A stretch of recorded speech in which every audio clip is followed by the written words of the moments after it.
ನಾವು ಒಂದು ನಿಮಿಷ ಮುಖ್ಯಮಂತ್ರಿಗಳು 8,000 ಕೋಟಿ 8,000 ಈಗ ನೀವು ಈಗ ಮುಖ್ಯಮಂತ್ರಿಗಳು ಪೂರ್ತಿ ಮಾಯಾಜಾಲ ಅಲ್ಲ ಮುಖ್ಯಮಂತ್ರಿಗಳೇ ಕೈ ಚಾಚ ಈಗ ಒಂದೇ ನಿಮಿಷ ಅವರು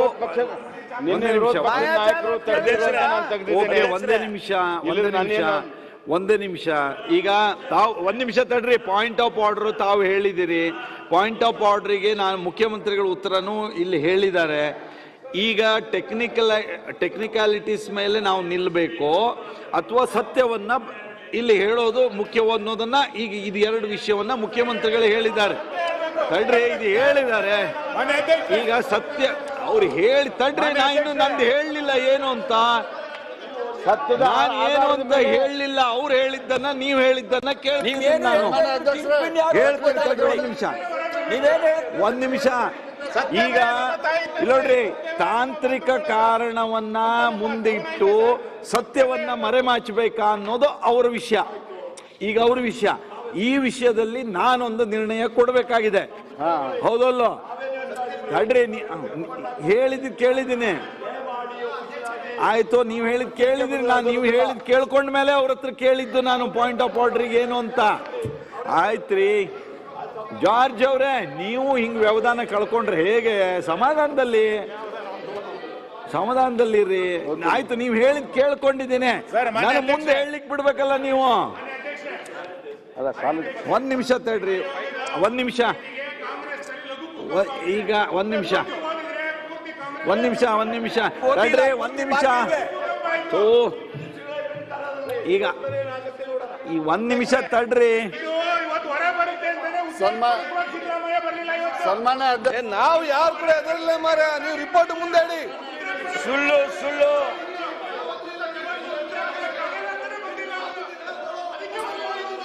ನಾನು ಈಗ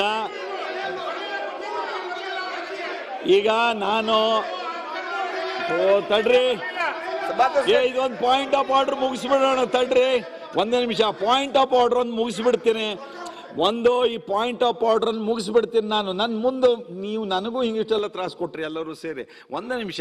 ಈಗ ಅವ್ರು ಕೇಳಿದ್ದಾರೆ, ಜಾರ್ಜ್ ಅವರು, ಕೆಂಪಣ್ಣ ವರದಿಯನ್ನ ಸದನದಲ್ಲಿ ಮಂಡಿಸಿ ಚರ್ಚೆಗೆ ಅವಕಾಶ ಕೊಡಿ. ಅವ್ರ ಪಾಯಿಂಟ್. ಮುಖ್ಯಮಂತ್ರಿಗಳು ತಾಂತ್ರಿಕ ಕಾರಣವನ್ನ ನೀವು ಮುಂದಿಟ್ಟು ಕ್ಯಾಬಿನೆಟ್ನಲ್ಲಿ ಚರ್ಚೆ ಆಗಿರೋದನ್ನ ನನ್ನ ಗಮನದಲ್ಲಿ ನಾನು ಇಟ್ಟುಕೊಂಡು ಸತ್ಯವನ್ನ ಸದನಕ್ಕೆ ನಾನು ಹೇಳ್ತಿದ್ದೇನೆ ಅನ್ನೋ ಮಾತನ್ನ ಅವರು ಹೇಳಿದ್ದಾರೆ. ಈಗ ನಾನು ಪಾಯಿಂಟ್ ಆಫ್ ಆರ್ಡರ್ಗೆ ನಿರ್ಣಯ ಕೊಡಬೇಕು. ಯಾವತ್ತು ನನ್ನ ಸ್ಪಷ್ಟ ಅಭಿಪ್ರಾಯ, ಜನಮಾನಸದಲ್ಲಿ ಸತ್ಯದ ಸಂಗತಿಗಳ ಅರಿವು ಸ್ಪಷ್ಟವಾಗಿ ನಾವು ಮೂಡಿಸ್ಬೇಕು. ಇದು ಒಂದನೇದು. ಎರಡನೇದು, ಇದರೊಳಗೆ ಇನ್ನೊಂದು ಮುಖ್ಯವಾದಂಥ ಅಂಶ ಏನಿದೆ ಅಂದರೆ, ಕ್ಯಾಬಿನೆಟ್ನಲ್ಲಿ ಅದು ಆಗಿನ ಕ್ಯಾಬಿನೆಟ್ನವ್ರ ಗಮನಕ್ಕೆ ಬಂದಿರೋದ್ರಿಂದಲೂ ಸತ್ಯವನ್ನ ಹೊರತರೋದಕ್ಕೆ ಮುಕ್ತವಾದ ಅವಕಾಶಗಳು ಇರಬೇಕು. ಅದು ಈ ಮುಖ್ಯಮಂತ್ರಿಗಳು ಸತ್ಯವನ್ನ ತಾನು ಹೇಳ್ತಿದ್ದೇನೆ, ಯಾಕಂದ್ರೆ ಸತ್ಯ ಜನತೆಗೆ ಅರ್ಥ ಆಗಬೇಕು ಅಂತ.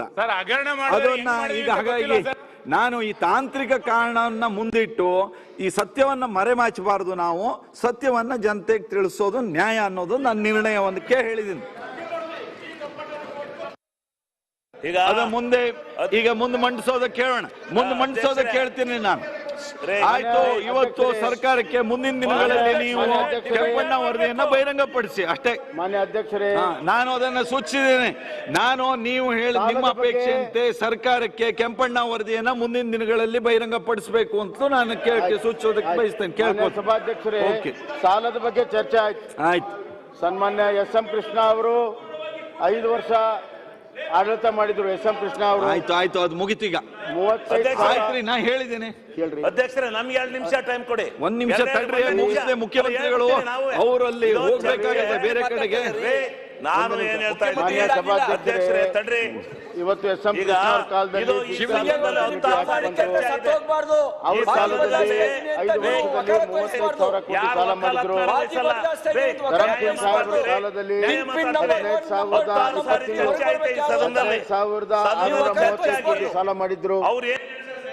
ಕುಮಾರಸ್ವಾಮಿ ಅವರು 20 ತಿಂಗಳ ಕಾಲದಲ್ಲಿ 3,450 ಕೋಟಿ ಸಾಲ ಮಾಡಿದ್ರು. ನಮ್ಮ ಯಡಿಯೂರಪ್ಪರು 3 ವರ್ಷದಲ್ಲಿ 25,636 ಕೋಟಿ ಸಾಲ ಮಾಡಿದ್ರು. ಸದಾನಂದ ಗೌಡರು 17 ತಿಂಗಳಲ್ಲಿ 9,464 ಕೋಟಿ ಸಾಲ ಮಾಡಿದ್ರು. ಮತ್ತು ಜಗದೀಶ್ ಶೆಟ್ಟರ್ ಅವರ ಕಾಲದಲ್ಲಿ 11 ತಿಂಗಳಲ್ಲಿ 13,464 ಕೋಟಿ ಸಾಲ ಮಾಡಿದ್ರು. ಸನ್ಮಾನ್ಯ ಸಿದ್ದರಾಮಣ್ಣ ಅವರ ಕಾಲದಲ್ಲಿ 5 ವರ್ಷದಲ್ಲಿ 1,28,000 ಕೋಟಿ ಸಾಲ ಮಾಡಿದ್ದಾರೆ. ಯಾವ ಮುಖ್ಯಮಂತ್ರಿಗಳು ಏನೇನು ಸಾಲ ಮಾಡಿದ್ದಾರೆ ಅಂತ ಹೇಳ್ತಾ ಇದ್ದೇನೆ. ಆದ್ರಿಂದ 1,28,000 ಯಾರ್ಯಾರ ಕಾಲದಲ್ಲಿ ಏನೇನು ಸಾಲ ಮಾಡಿದ್ದಾರೆ ಎಲ್ಲ ಲೆಕ್ಕ ಇದೆ. ಏನು ಅಂದ್ರೆ ಸಾಲ ತೆಗೆದುಕೊಳ್ಳೋದಕ್ಕೆ ರಾಜ್ಯಕ್ಕೆ ಎಷ್ಟು ಶಕ್ತಿ ಇದೆ, ಅದನ್ನು ವಾಪಸ್ ತೀರಿಸೋ ಎಷ್ಟು ಶಕ್ತಿ ಇದೆ, ಅದು ಬಹಳ ಮುಖ್ಯ. ಅದರ ಆಧಾರದ ಮೇಲೆ ಬೇರೆ ಬೇರೆ ಕಾಲದಲ್ಲಿ ಸಾಲ ಮಾಡಿದ್ದಾರೆ. ನಾವು ಸಾಲ ಮಾಡಿಲ್ಲ. ನೀವು ನಿಮ್ಮ ಕಾಲದಲ್ಲಿ ಅತಿ ಹೆಚ್ಚು ಸಾಲ ಮಾಡಿದ್ದು 108%. 5 ವರ್ಷದಲ್ಲಿ 108% ಸಾಲ ಮಾಡಿದಿರಿ. ಇಷ್ಟು ದೊಡ್ಡ ಪ್ರಮಾಣದ ಸಾಲ, ಅವತ್ತು ಕೋವಿಡ್ ಇರಲಿಲ್ಲ, ಏನೂ ಇರಲಿಲ್ಲ. ಇಷ್ಟು ದೊಡ್ಡ ಸಾಲವನ್ನ ಮಾಡಿ ರಾಜ್ಯ ನಡೆಸಿದಿರಿ. ನಾನು ಬಹಳ ಆರ್ಥಿಕವಾಗಿ ಶಿಸ್ತನ್ನ ಇಟ್ಟು ಪಾರದರ್ಶಕವಾಗಿ ಮಾಡಿದ್ದೀನಿ ಅಂತ ನೀನು ಹೇಳಿದ್ದಾರೆ. ಮಾನ್ಯ ಅಧ್ಯಕ್ಷರೇ, ಮಾನ್ಯ ಅಧ್ಯಕ್ಷರೇ, ಸಾಲ ಮಾಡಿರುವಂತದ್ದು. ಮಾನ್ಯ ಅಧ್ಯಕ್ಷರೇ, ಅವರು 1,28,000 ರೀ. ನೀ ನನ್ನನ್ನೇ ಪರೀಕ್ಷೆ ಮಾಡ್ತೀಯಲ್ಲಪ್ಪ. ಈ ಸಂಶಯ ದೃಷ್ಟಿ ಬಿಟ್ಬಿಡು ರವಿ. ಸಲ 1,000 ಅಲ್ಲ, 1,28,000. ಮಾನ್ಯ ಸಭಾಧ್ಯಕ್ಷರೇ, ಇವತ್ತು ನಿನ್ನೆ ನಮ್ಮ ವಿರೋಧ ಪಕ್ಷದ ನಾಯಕರು, ಸನ್ಮಾನ್ಯ ವಿರೋಧ ಪಕ್ಷದ ನಾಯಕರು ಒಂದು ಏನೋ ಇದು ಹೇಳಿದ್ರು, ವಚನ ಹೇಳಿದ್ರು. ಅಲ್ಲ, ಇದು ಅಂಬಿಗರ ಚೌಡರಿ ವಚನ. ಅಂದಕನ ಕೈ ನಂದಕನ ಹಿಡಿದರೆ ಮುಂದಾನಾರು ಕಾಬರು ಹೇಳಲಿಯ ಮರಳಿ ಸೊರೆಯಲ್ಲಿ ಅಷ್ಟೇ ಸಾಕ. ಕಾರಜೋಳ ಅವ್ರು ಹೇಳಿ, ಖಾದರ್ ಅವ್ರು ಹೇಳಿ ಎಲ್ಲ ಮುಗಿತೋದು. ಈಗ ನೀವೊಂದು ಹೇಳ್ತೀರಿ. ಇವತ್ತು ಕೇಳೋಣ. ವಚನ ಎಲ್ಲ ಕೇಳಬೇಕು, ಕೇಳೋಣ, ಚೆನ್ನಾಗಿರುತ್ತೆ. ಓಕೆ, ಕೇಳೋಣ. ಅವರು ತಾವು ಭಕ್ತರೆಂದು ಪುರಾತನರ ವಚನ ಕೇಳಿ ಆಹಾ ಇನ್ನು ಸರಿ ಉಂಟೆ ಎಂದು ಅಂದರೆ ಅದನ್ನು ಕ್ವಶನ್ ಮಾಡಿ ಕೈವಾರಿಸುವರು ನೋಡ ಈ ಪುರಾತನರು ವಚನವತ್ತಿ ಹೇಳಿ ಹೋದರೆ ನಮಗೆ ಅಳುವುದುಡುವುದೇ ಗೃಹಸ್ಥರಿಗೆ ಎಂಬವರು. ಕೇಳಿ ಕೇಳಿ ಕೇಳಿ ಕೇಳಿ ಸತ್ಯವ ನಂಬದ ಮೂಳರನ್ನ ಏನೆಂಬವನೆಯ ಕಲಿದೇವ. ಅಂದರೆ ಸತ್ಯವನ್ನು ಕೇಳಕ್ಕೆ ತಯಾರಿಲ್ದವ್ರಿಗೆ ಏನು ಹೇಳ್ಬೇಕು ನಾವು? ಅದಕ್ಕೆ ಆದ್ದರಿಂದ ಬಂಧುಗಳೇ, ಈಗ ನಾನು ಹೇಳ್ತಿದ್ದೀನಿ ಅವ್ರಿಗೆ, ಬಂಧುಗಳೇ ಸ್ವಲ್ಪ ಮೇಳ ಇದ್ರೆ ನಮ್ಮ ಮಾತು ಕೇಳ್ತಿದ್ವಿ. ಇವತ್ತು ನನ್ನ ಮಾತು ಯಾಕೆ ಕೇಳಕ್ಕೆ ತಯಾರಿಲ್ಲ ಅಂದರೆ ನಮಗೆ ನಿಮಗೆ ಮೇಳ ಇಲ್ಲೇ ಇಲ್ಲ, ಎದುರಾಗೂ ಮೇಳಿಲ್ಲ. ನಾನು ಹೇಳಿದ್ರೆ ಮತ್ತೆ ನೀನು ಹೇಳ್ತೀಯ, ಅದಕ್ಕೆ ನಾನು ಅದು ಮುಂದುವರ್ಸೋದಿಲ್ಲ. ಇನ್ನೊಂದು ನಮ್ಮ ಅಲ್ಲಮ್ಮ ಪ್ರಭು ವಚನ ಇದೆ, ನಾನೊಂದು ನುಡಿದರೆ ತಾವೆಂದು ನುಡುವರು, ತಾವೊಂದು ನುಡಿದರೆ ನಾನೊಂದು ನುಡಿಯುವೆನು. ಇದು ಕಾರಣ, ಅವರಿಗೆ ನಮಗೆ ಮೇಳವಿಲ್ಲದ ಬಳಿಕ ಅನುಭವದ ಗೋಷ್ಠಿ ಇಲ್ಲ, ಅನುಭವದ ಗೋಷ್ಠಿ ಇಲ್ಲದ ಬಳಿಕ ಗುಹೇಶ್ವರನು ಇಲ್ಲಿಲ್ಲ. ಆದ್ದರಿಂದ ನಮಗೆ ನಿಮಗೆ ಮೇಳ ಆಗೋದಿಲ್ಲ, ಸತ್ಯವನ್ನು ಕೇಳಾಗ್ತಾ ಇರಲಿಲ್ಲ, ನಿಮಗೆ ಗುಹೇಶ್ವರನ ಒಂದು ಅನುಕರಣೆ ಅದು ಏನೋ ಆಶೀರ್ವಾದವೂ ಇಲ್ಲ. ಅದೇ ಬುದ್ಧಿವಂತರ ಚರ್ಚೆ ಇಲ್ಲ, ಅನುಭವನ ಹಂಚ್ಕೊಳ್ಳಕ್ಕೆ ಸಿದ್ಧರಿಲ್ಲ, ರಾಜ್ಯವನ್ನ ಸುಭಿಕ್ಷವಾಗಿ ಇಡಲಿಲ್ಲ. ನಾವು ಅಲ್ಲ, ನೀವು ರಕ್ಷಕರು, ಅದು ಭ್ರಷ್ಟಾಚಾರದ ರಕ್ಷಕರು ನೀವು. ಆದ್ರಿಂದ ನಾನು ಏನು ಹೇಳಲೆಯ ವಿಶ್ವೇಶ್ವರಯ್ಯ ಅವರೇ, ಈಗ ಸ್ವಯಂ ಕೃತಿ ಇದು ನಿಮ್ದು. ಇವ್ರ ಪರಿಸ್ಥಿತಿ ಹಾಗೆ ಅಂತ ಸಭಾಧ್ಯಕ್ಷರೇ ಹೇಳ್ರಿ. ಒಂದ್ ನಿಮಿಷ. ಇವ್ರ ಪರಿಸ್ಥಿತಿ ಹೇಗಾಯ್ತು ಅಂದ್ರ ಹಾವಿನ ಹೆಡಗಳ ಕೊಂಡು ಕೆನ್ನೆಯ ತುರಿಸಿದಂತೆ ಗೊತ್ತಾಯ್ತಲ್ಲ? ಗೊತ್ತಾಗಿಲ್ಲ. ಹಾವಿನ ಹೆಡೆ ತಗೊಂಡು ಕೆನ್ನೆ ತುರ್ಸ್ಕೊಂಡಂಗ ಆಯ್ತು ಇವ್ರು. ಕಾಂಗ್ರೆಸ್ ಅವ್ರದ ಸಾಕು, ಮುಂದೆ ಬೇಡ ಅಷ್ಟೇ.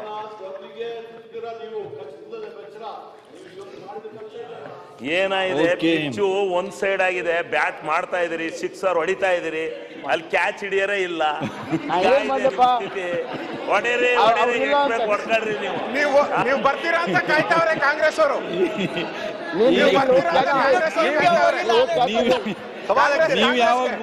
ನೀವ್ ಯಾವಾಗ ಕೋರ್ಟ್ ಒಳಗ್ ಬರೋದು ಶಿವಲಿಂಗಯ್ಯನವ್ರೆ? ಶಿವಲಿಂಗೇಗೌಡರಿಗೆ ಈಗಲೂ ಚಾನ್ಸ್ ಇದೆ. ಅವ್ರಿನ್ನು ಎಕ್ಸ್ಟ್ರಾ ಪ್ಲೇಯರ್ ಲಿಸ್ಟ್ ಅಲ್ಲಿ ಇದ್ದಾರೆ. ಕೋರ್ಟ್ ಬರೋದು ಯಾವಾಗ? ಅಲ್ಲಿ ಬಂದು ಕ್ಯಾಚ್ ಹಿಡಿಬೇಕು ಈಗ, ಮತ್ತೆ ಯಾರು ಇಲ್ಲ. ಓಕೆ, ಆಯ್ತು. ಶಿವಲಿಂಗೇಗೌಡ್ರೆ ಹೋಗಿ ಸಿಎಂ ಇಲ್ಲ, ಅವರು ಒಂದು ವಚನ ತಡ್ರಿ, ಒಂದೇ ಮುಖ್ಯಮಂತ್ರಿಗಳಲ್ಲಿ ಒಂದು ವಿನಂತಿ, ಒಂದು ವಚನ ಹೇಳ್ತಾರಂತೆ, ಕೇಳೋಣ ವಚನ. ಬಿಜೆಪಿ ಸರ್ಕಾರ ಭ್ರಷ್ಟಾಚಾರ ಬಗ್ಗೆ ಮಾತಾಡ್ತಾ ಇದೆ ಅಂದ್ರೆ ಅಣ್ಣ ಬಸವಣ್ಣ ಹೇಳ್ದಂತೆ, ಪಾಪಿಯ ದನ ಪ್ರಾಶ್ಚಿತ್ತಲ್ಲದೆ ಸತ್ಪಾತ್ರಕ್ಕೆ ಸಲ್ಲದಯ್ಯ, ನಾಯಿಯ ಮೊಲೆ ಹಾಲು ನಾಯಿ ಮರಿಗಲ್ಲದೆ ಪಂಚಾಮೃತಕ್ಕೆ ಸಲ್ಲದಯ್ಯ. ನಮ್ಮ ಕೂಡಲ ಸಂಗಮ ಶರಣ ಅರ್ಥ ವ್ಯರ್ಥ ಕಂಡಯ್ಯ ಅಂತ ಹೇಳಿದ್ದಾರೆ. ಅದೇ ಓಕೆ, ಆಯ್ತು. ಓಕೆ ಓಕೆ, ಮುಖ್ಯಮಂತ್ರಿಗಳು ಕೇಳೋಣ, ಮುಖ್ಯಮಂತ್ರಿಗಳು ಮುಗಿಸ್ಲಿ. ಆಯ್ತು, ಅವ್ರು ಹೇಳ್ತಾ ಇರೋ 8,000 ಕೋಟಿ ಬಗ್ಗೆ ರೀ. 8,000 ಕೋಟಿ ದಾನ ಮಾಡಿ ಪ್ರಾಯಶ್ಚಿತ್ತ ಮಾಡ್ಕೊಳ್ಳಿ. ಆದ್ರೂ ಗುಲ್ಬರ್ಗ ಪ್ರತಿನಿಧಿಸಿರೋದಕ್ಕೆ ಈ ವಚನ ಹಂಗಲ್ಲ ಅಲ್ಲ, ಈ ವಚನ ಅದು ಅವ್ರಿಗೆ ಹೇಳಿದ್ದು 2018ಗೆ. ಅದಕ್ಕೆ ಯಾವ ಪಾತ್ರಕ್ಕೆ ಸಲ್ಲಿದ್ರು ಅಂತಂದ್ರೆ ಅದಕ್ಕೆ ಮನೆಗೆ ಕಳ್ಸಿದ್ರು ಜನ ಅವ್ರನ್ನ. ಮಾನ್ಯ ಸಭಾಧ್ಯಕ್ಷರೇ, ಈ ಸರ್ಕಾರಿ ನೌಕರರ ಪೇ ಕಮಿಷನ್ 7ನೇ ಪೇ ಕಮಿಷನನ್ನು ನಾವು ಈಗಾಗಲೇ ಸ್ಥಾಪನೆ ಮಾಡಿದ್ದೇವೆ. ಅದು ಕೆಲಸವನ್ನು ಮಾಡ್ತಾ ಇದ್ದೀವಿ.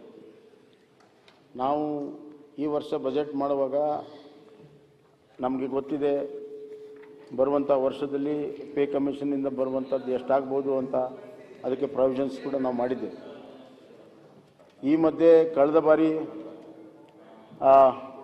ಸಾಮಾನ್ಯವಾಗಿ 5 ವರ್ಷಕ್ಕೊಂದು ಮಾಡಬೇಕಾದ್ರೆ ಯಾವತ್ತೂ 5 ವರ್ಷಕ್ಕೊಮ್ಮೆ ಕಮಿಷನ್ ಮಾಡಿರಲಿಲ್ಲ. 6 ವರ್ಷ 7 ವರ್ಷಕ್ಕೆ ಒಂದೊಂದು 10 ವರ್ಷ ಆಗಿದೆ. ಈ ಬಾರಿ ಕೂಡಲೇ ನಾವು ಕಮಿಷನ್ನು ಕೂಡ ಮಾಡಿದ್ವಿ ಮತ್ತು ಒಬ್ಬ ಒಳ್ಳೆಯ ದಕ್ಷ ಅಧಿಕಾರಿಗಳನ್ನ former chief secretary Sudhakar Rao ಅವ್ರನ್ನ ನೇಮಿಸಿ ಕೆಲಸ ಕೂಡ ಮಾಡ್ತಾಯಿದ್ವಿ. ನಾನು ಇಷ್ಟ ಹೇಳಿ ಬಯಸ್ತೀನಿ, ಸರ್ಕಾರಿ ನೌಕರರು ಮೊನ್ನೆ ನನ್ನ ಹತ್ರ ಬಂದಿದ್ದರು, ಇಲ್ಲ ನಮಗೆ ಇದನ್ನು ಇಂಪ್ಲಿಮೆಂಟ್ ಮಾಡಬೇಕು ಅಂತ. ನಾನು ಅದಕ್ಕೆ ಅವ್ರಿಗೆ ಹೇಳಿದೆ, ಇದು ಪೇ ಕಮಿಷನ್ ಬಂದ ತಕ್ಷಣವೇ ನಾವು ಮಾಡ್ತೀವಿ, ಮಾಡೋದಕ್ಕೆ ಏನು ಬೇಕು ಪ್ರಾವಿಷನ್ಸ್ ಕೂಡ ನಾವು ಮಾಡ್ಕೊಂಡಿದ್ದೀವಿ. That shows our commitment. ಇದೇ ವರ್ಷ 23-24ರಲ್ಲಿ ಪೇ ಕಮಿಷನನ್ನು ಇಂಪ್ಲಿಮೆಂಟ್ ಮಾಡೋದಕ್ಕೆ ಬದ್ಧತೆಯನ್ನು ನಾವು ತೋರಿಸಿದ್ದೇವೆ. ಇನ್ ದ ಮೀನ್ ಟೈಮ್ ಕಳೆದ ಬಾರಿ ಯಾವ ರೀತಿ ಮಾಡಿದ್ರು ಆ ರೀತಿ ಮಾಡಬೇಕು ಅನ್ನುವಂಥದ್ದನ್ನು ಅವ್ರು ಹೇಳಿದರು. ಅದಕ್ಕೆ ನಾನು ಇಷ್ಟ ಹೇಳಿ ಬಯಸ್ತೇನೆ, ನಾವು ಪೇ ಕಮಿಷನ್ಗೆ ಹೇಳ್ತೀವಿ, ಮಾರ್ಚ್ ತಿಂಗಳ ಒಳಗಡೆ ಇಂಟೀರಿಯಮ್ ಒಂದು ರಿಪೋರ್ಟ್ ಕೊಡಲಿ.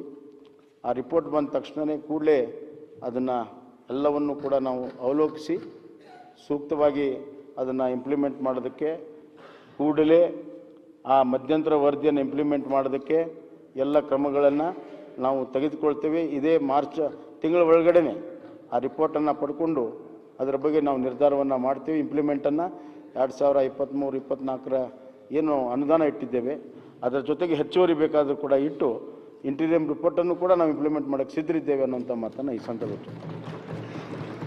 ಈಗ ಏನು ಯುಟಿಕಾದರೆ ಏನಾದ್ರು ಕೇಳೋದಿದೆಯಾ ಅಥವಾ ಮುಗಿಸ್ಕೊಂಡಿದ್ದೀರಲ್ಲ ನೀವು? ಎಲ್ಲಿ ಬರೀ ಅರ್ಕೋತಿ ಒಂದಲ್ಲಿ ಮಾತಾಡೋದು ಮುಗಿತಾ? ಕೇಳಿ ಸ್ವಲ್ಪ ಸಭಾಧ್ಯಕ್ಷರು, ಈಗ ಸ್ವಲ್ಪ ಟು ದಿ ಪಾಯಿಂಟ್, ಟೈಮ್ 6:30 ಆಗಿರೋದ್ರಿಂದ ಈಗ ಒಂದು ಬಹುಶಃ ಸನ್ಮಾನ್ಯ ಮುಖ್ಯಮಂತ್ರಿಗಳು ಬಹುಶಃ ಇವತ್ತೇನೊಂದು ತಮ್ಮ ಬಜೆಟ್ ಉತ್ತರವನ್ನು ಕೊಟ್ಟಿದ್ದಾರೆ. ಇದರಲ್ಲಿ ಮತ್ತೆ ಹೇಳಿದ್ದಾರೆ ನಾವು ರೆವೆನ್ಯೂ ಸರ್ಪ್ಲಸ್ ಅಂತೆ. ನಮಗೆ ಆಶ್ಚರ್ಯ ಆಗ್ತದೆ. ಮೊನ್ನೆ ರೆವೆನ್ಯೂ ಸರ್ಪ್ಲಸ್ ಅಂದರೆ ಎಲ್ಲಿಂದ ಹೇಗೆ ಆಗಲಿಕ್ಕೆ ಸಾಧ್ಯವಾಗ್ತದೆ ಅಂತ ಹೇಳಿಕೊಂಡು, ಯಾಕಂತ ಹೇಳಿದರೆ ಈಗಾಗಲೇ ನಾವು ನೋಡಿದಾಗ 3 ಸೆಕ್ಟರ್ಗಳಲ್ಲಿ ಸಭಾಧ್ಯಕ್ಷರೇ, ಒಂದು ನಮ್ಮ ಬಹುಶಃ ಇವತ್ತು ಕೃಷಿ ಕೃಷಿ ಸೆಕ್ಟರಲ್ಲಿ ನಾವೇನು ಇಂಪ್ರೂವ್ಮೆಂಟ್ ಜಾಸ್ತಿ ಆಗಲಿಲ್ಲ. ಮುಂಚೆ ನಮ್ಮ ಬಹುಶಃ ಇವತ್ತು 18.1% ಇದ್ದರೆ ಈ ಸಲ ನಾವು 5.5ಗೆ ಬಂದಿದ್ದೇವೆ. ನೆಕ್ಸ್ಟ್ 2ನೇ ಸೆಕ್ಟರ್ ಇದು ಕೈಗಾರಿಕೆ ಸೆಕ್ಟರ್. ಇಲ್ಲಿ ಲಾಸ್ಟ್ ಟೈಮ್ ನಾವು ಮುಂಚೆ 10.3 ಇದ್ದರೆ ಬಹುಶಃ ನಾವು ಈ ಸಲ 5.1ಗೆ ಇಳಿದಿದ್ದೇವೆ. 3ನೇದು service sector, major sector, 70% of the income. ಇದರಲ್ಲಿ ಬಹುಶಃ ಲಾಸ್ಟ್ ಟೈಮ್ 10.3 ಇದ್ರೆ ನಾವು ಈ ಸಲ 9.2ಗೆ ಬಂದೇವೆ. ಇಲ್ಲಿ ಪ್ರಶ್ನೆ ಏನಂತ ಹೇಳಿದ್ರೆ, ನಾವು ಜನರನ್ನು ಸೇರಿಸಿರಿ, ಜನರ ಇನ್ವಾಲ್ವ್ಮೆಂಟ್ ಮಾಡಿ ನಾವು ಇದು ಸರ್ಪ್ಲಸ್ ಬಜೆಟ್ ಆಗಿದೆ ಅಂತ ಹೇಳಿದ್ದಾರೆ. ಅದರ ಅರ್ಥ ಏನಂತ ಹೇಳಿದ್ರೆ, ಜನರ ಇಂಡೈರೆಕ್ಟ್ ಟ್ಯಾಕ್ಸ್ ಏನಿದೆ ಅಲ್ಲ, ಅದರ ಮುಖಾಂತರ ಇವತ್ತು ಸರ್ಪ್ಲಸ್ ಬಜೆಟ್ ಮಾಡಿದ್ದಾರೆ. ಜನರ ಮೇಲೆ ಇವತ್ತು ಟ್ಯಾಕ್ಸ್ ಹಾಕಿಕೊಂಡು, ಜನರ ಮೇಲೆ ಭಾರ ಹಾಕಿಕೊಂಡು ಇವತ್ತು ಸರ್ಪ್ಲಸ್ ಟ್ಯಾಕ್ಸ್ ಮಾಡಿದಂಥ ವಿಚಾರ. ಇವತ್ತು ಪೆಟ್ರೋಲ್ ಪಂಪ್ ಇರಲಿ, ಬೇಕರಿ ಇರಲಿ, ಅಥವಾ ಮಾರ್ಕೆಟ್ ಇರಲಿ, ಅಥವಾ ನಿಮ್ಮ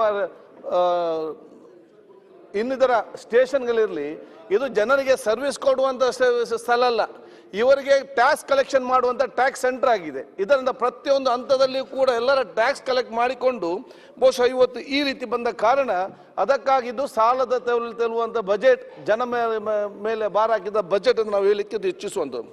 ಸನ್ಮಾನ್ಯ ಇವತ್ತು ಹೇಳಿದ್ದಾರೆ, ನಾವು ಅಗ್ರಿಕಲ್ಚರ್ಗೆ ಸಂಬಂಧಪಟ್ಟಾಗೆ ಆ ಒಂದು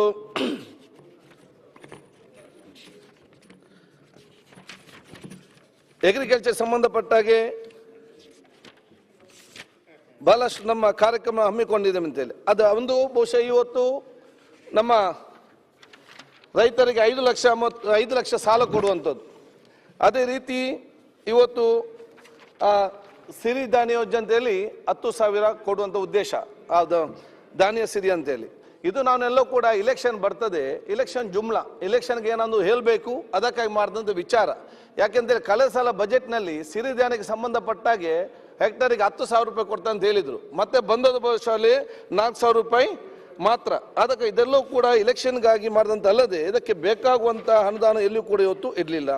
ಸನ್ಮಾನ್ಯ ಸಭಾಧ್ಯಕ್ಷರು, ಇವತ್ತು ನಮ್ಮ RDPRಗೆ ಸಂಬಂಧಪಟ್ಟಾಗೆ ಇವತ್ತು ಅಧಿಕಾರ ವಿಕೇಂದ್ರೀಕರಣ, ಜಿಲ್ಲಾ ಪಂಚಾಯತ್ ಮತ್ತು ತಾಲೂಕ್ ಪಂಚಾಯತ್ನಲ್ಲಿ ಇವತ್ತು ಇಲೆಕ್ಷನ್ ಮಾಡದಿದ್ದದ್ದೇ ಸರ್ಕಾರದ ಅತ್ಯಂತ ದೊಡ್ಡ ಮಟ್ಟದ ವೈಫಲ್ಯ. ಮತ್ತು ನೀವು ಅಧಿಕಾರದ ವಿಕೇಂದ್ರೀಕರಣಕ್ಕೆ ಇವತ್ತು ವಿರುದ್ಧವಾಗಿದ್ದು ಅಧಿಕಾರ ಕೇಂದ್ರೀಕರಣ ಮಾಡಲಿಕ್ಕೆ ತಾವು ಪ್ರಯತ್ನ ಇದು ಪಡ್ತಾ ಇದ್ದೀವಿ. ಎಲೆಕ್ಷನ್ ಆಗಲಿಲ್ಲ, ಅದಕ್ಕೆ ಬಹುಶಃ ಇವತ್ತು ಹೇಳಿದ್ರಿ ನಾವು ಜಾಸ್ತಿ ಬರೀ 10 ಲಕ್ಷ ಕೊಟ್ಟಿದ್ರಿ, ಅಗ್ರಿ ಮಾಡ್ತೇನೆ. ಎಷ್ಟು ನಷ್ಟ ಆಗಿದೆ ಅವರಿಗೆ. 15 ಫೈನಾನ್ಸ್ನಲ್ಲಿ ಪ್ರತಿ ವರ್ಷ ಕೂಡ ನೀವು 12 ಲಕ್ಷ ಇವತ್ತು ಕಟ್ ಮಾಡಿದೆ. ಪ್ರತಿಯೊಂದು ಪಂಚಾಯತಿಗೆ 12 ಲಕ್ಷ ಇವತ್ತು ಕಟ್ ಮಾಡೋ ವಿಚಾರ ಕೂಡ ಇವತ್ತು ಆಗಿದೆ. ಅದಲ್ಲದೆ ನರೇಗಾದಲ್ಲಿ ಇವತ್ತು ತಾವು ಯೋಜನೆ ತಂದಿದ್ದೀರಿ, 3 ವರ್ಷದ ಪ್ಲಾನ್ ಈಗಲೇ ಮಾಡ್ಬೇಕಂತೀರಿ. ನನಗೆ ಬಾವಿ ಈಗ ಬೇಕಬ್ಬ 3 ವರ್ಷ ಅಂತ ಬೇಕು, ನನಗೆ ಹೇಳಿಕ್ಕೆ ಆಗ್ತದ? ಎಡಿಷನಲ್ಗೆ ಅವಕಾಶನೇ ಇಲ್ಲ.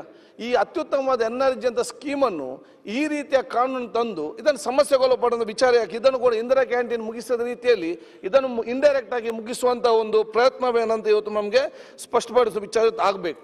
ಅದಲ್ಲದೆ ಅದಕ್ಕೆ NMMS ಆ್ಯಪ್ ಅಂತ ಮಾಡಿದ್ದಾರೆ. ಆ್ಯಪ್ ಮಾಡಿ ಬೆಳಿಗೊಮ್ಮೆ ಸ್ಪಾಟಿಗೆ ಹೋಗಬೇಕು, ಸಂಜೆ ಸ್ಪಾಟಿಗೆ ಹೋಗಬೇಕು.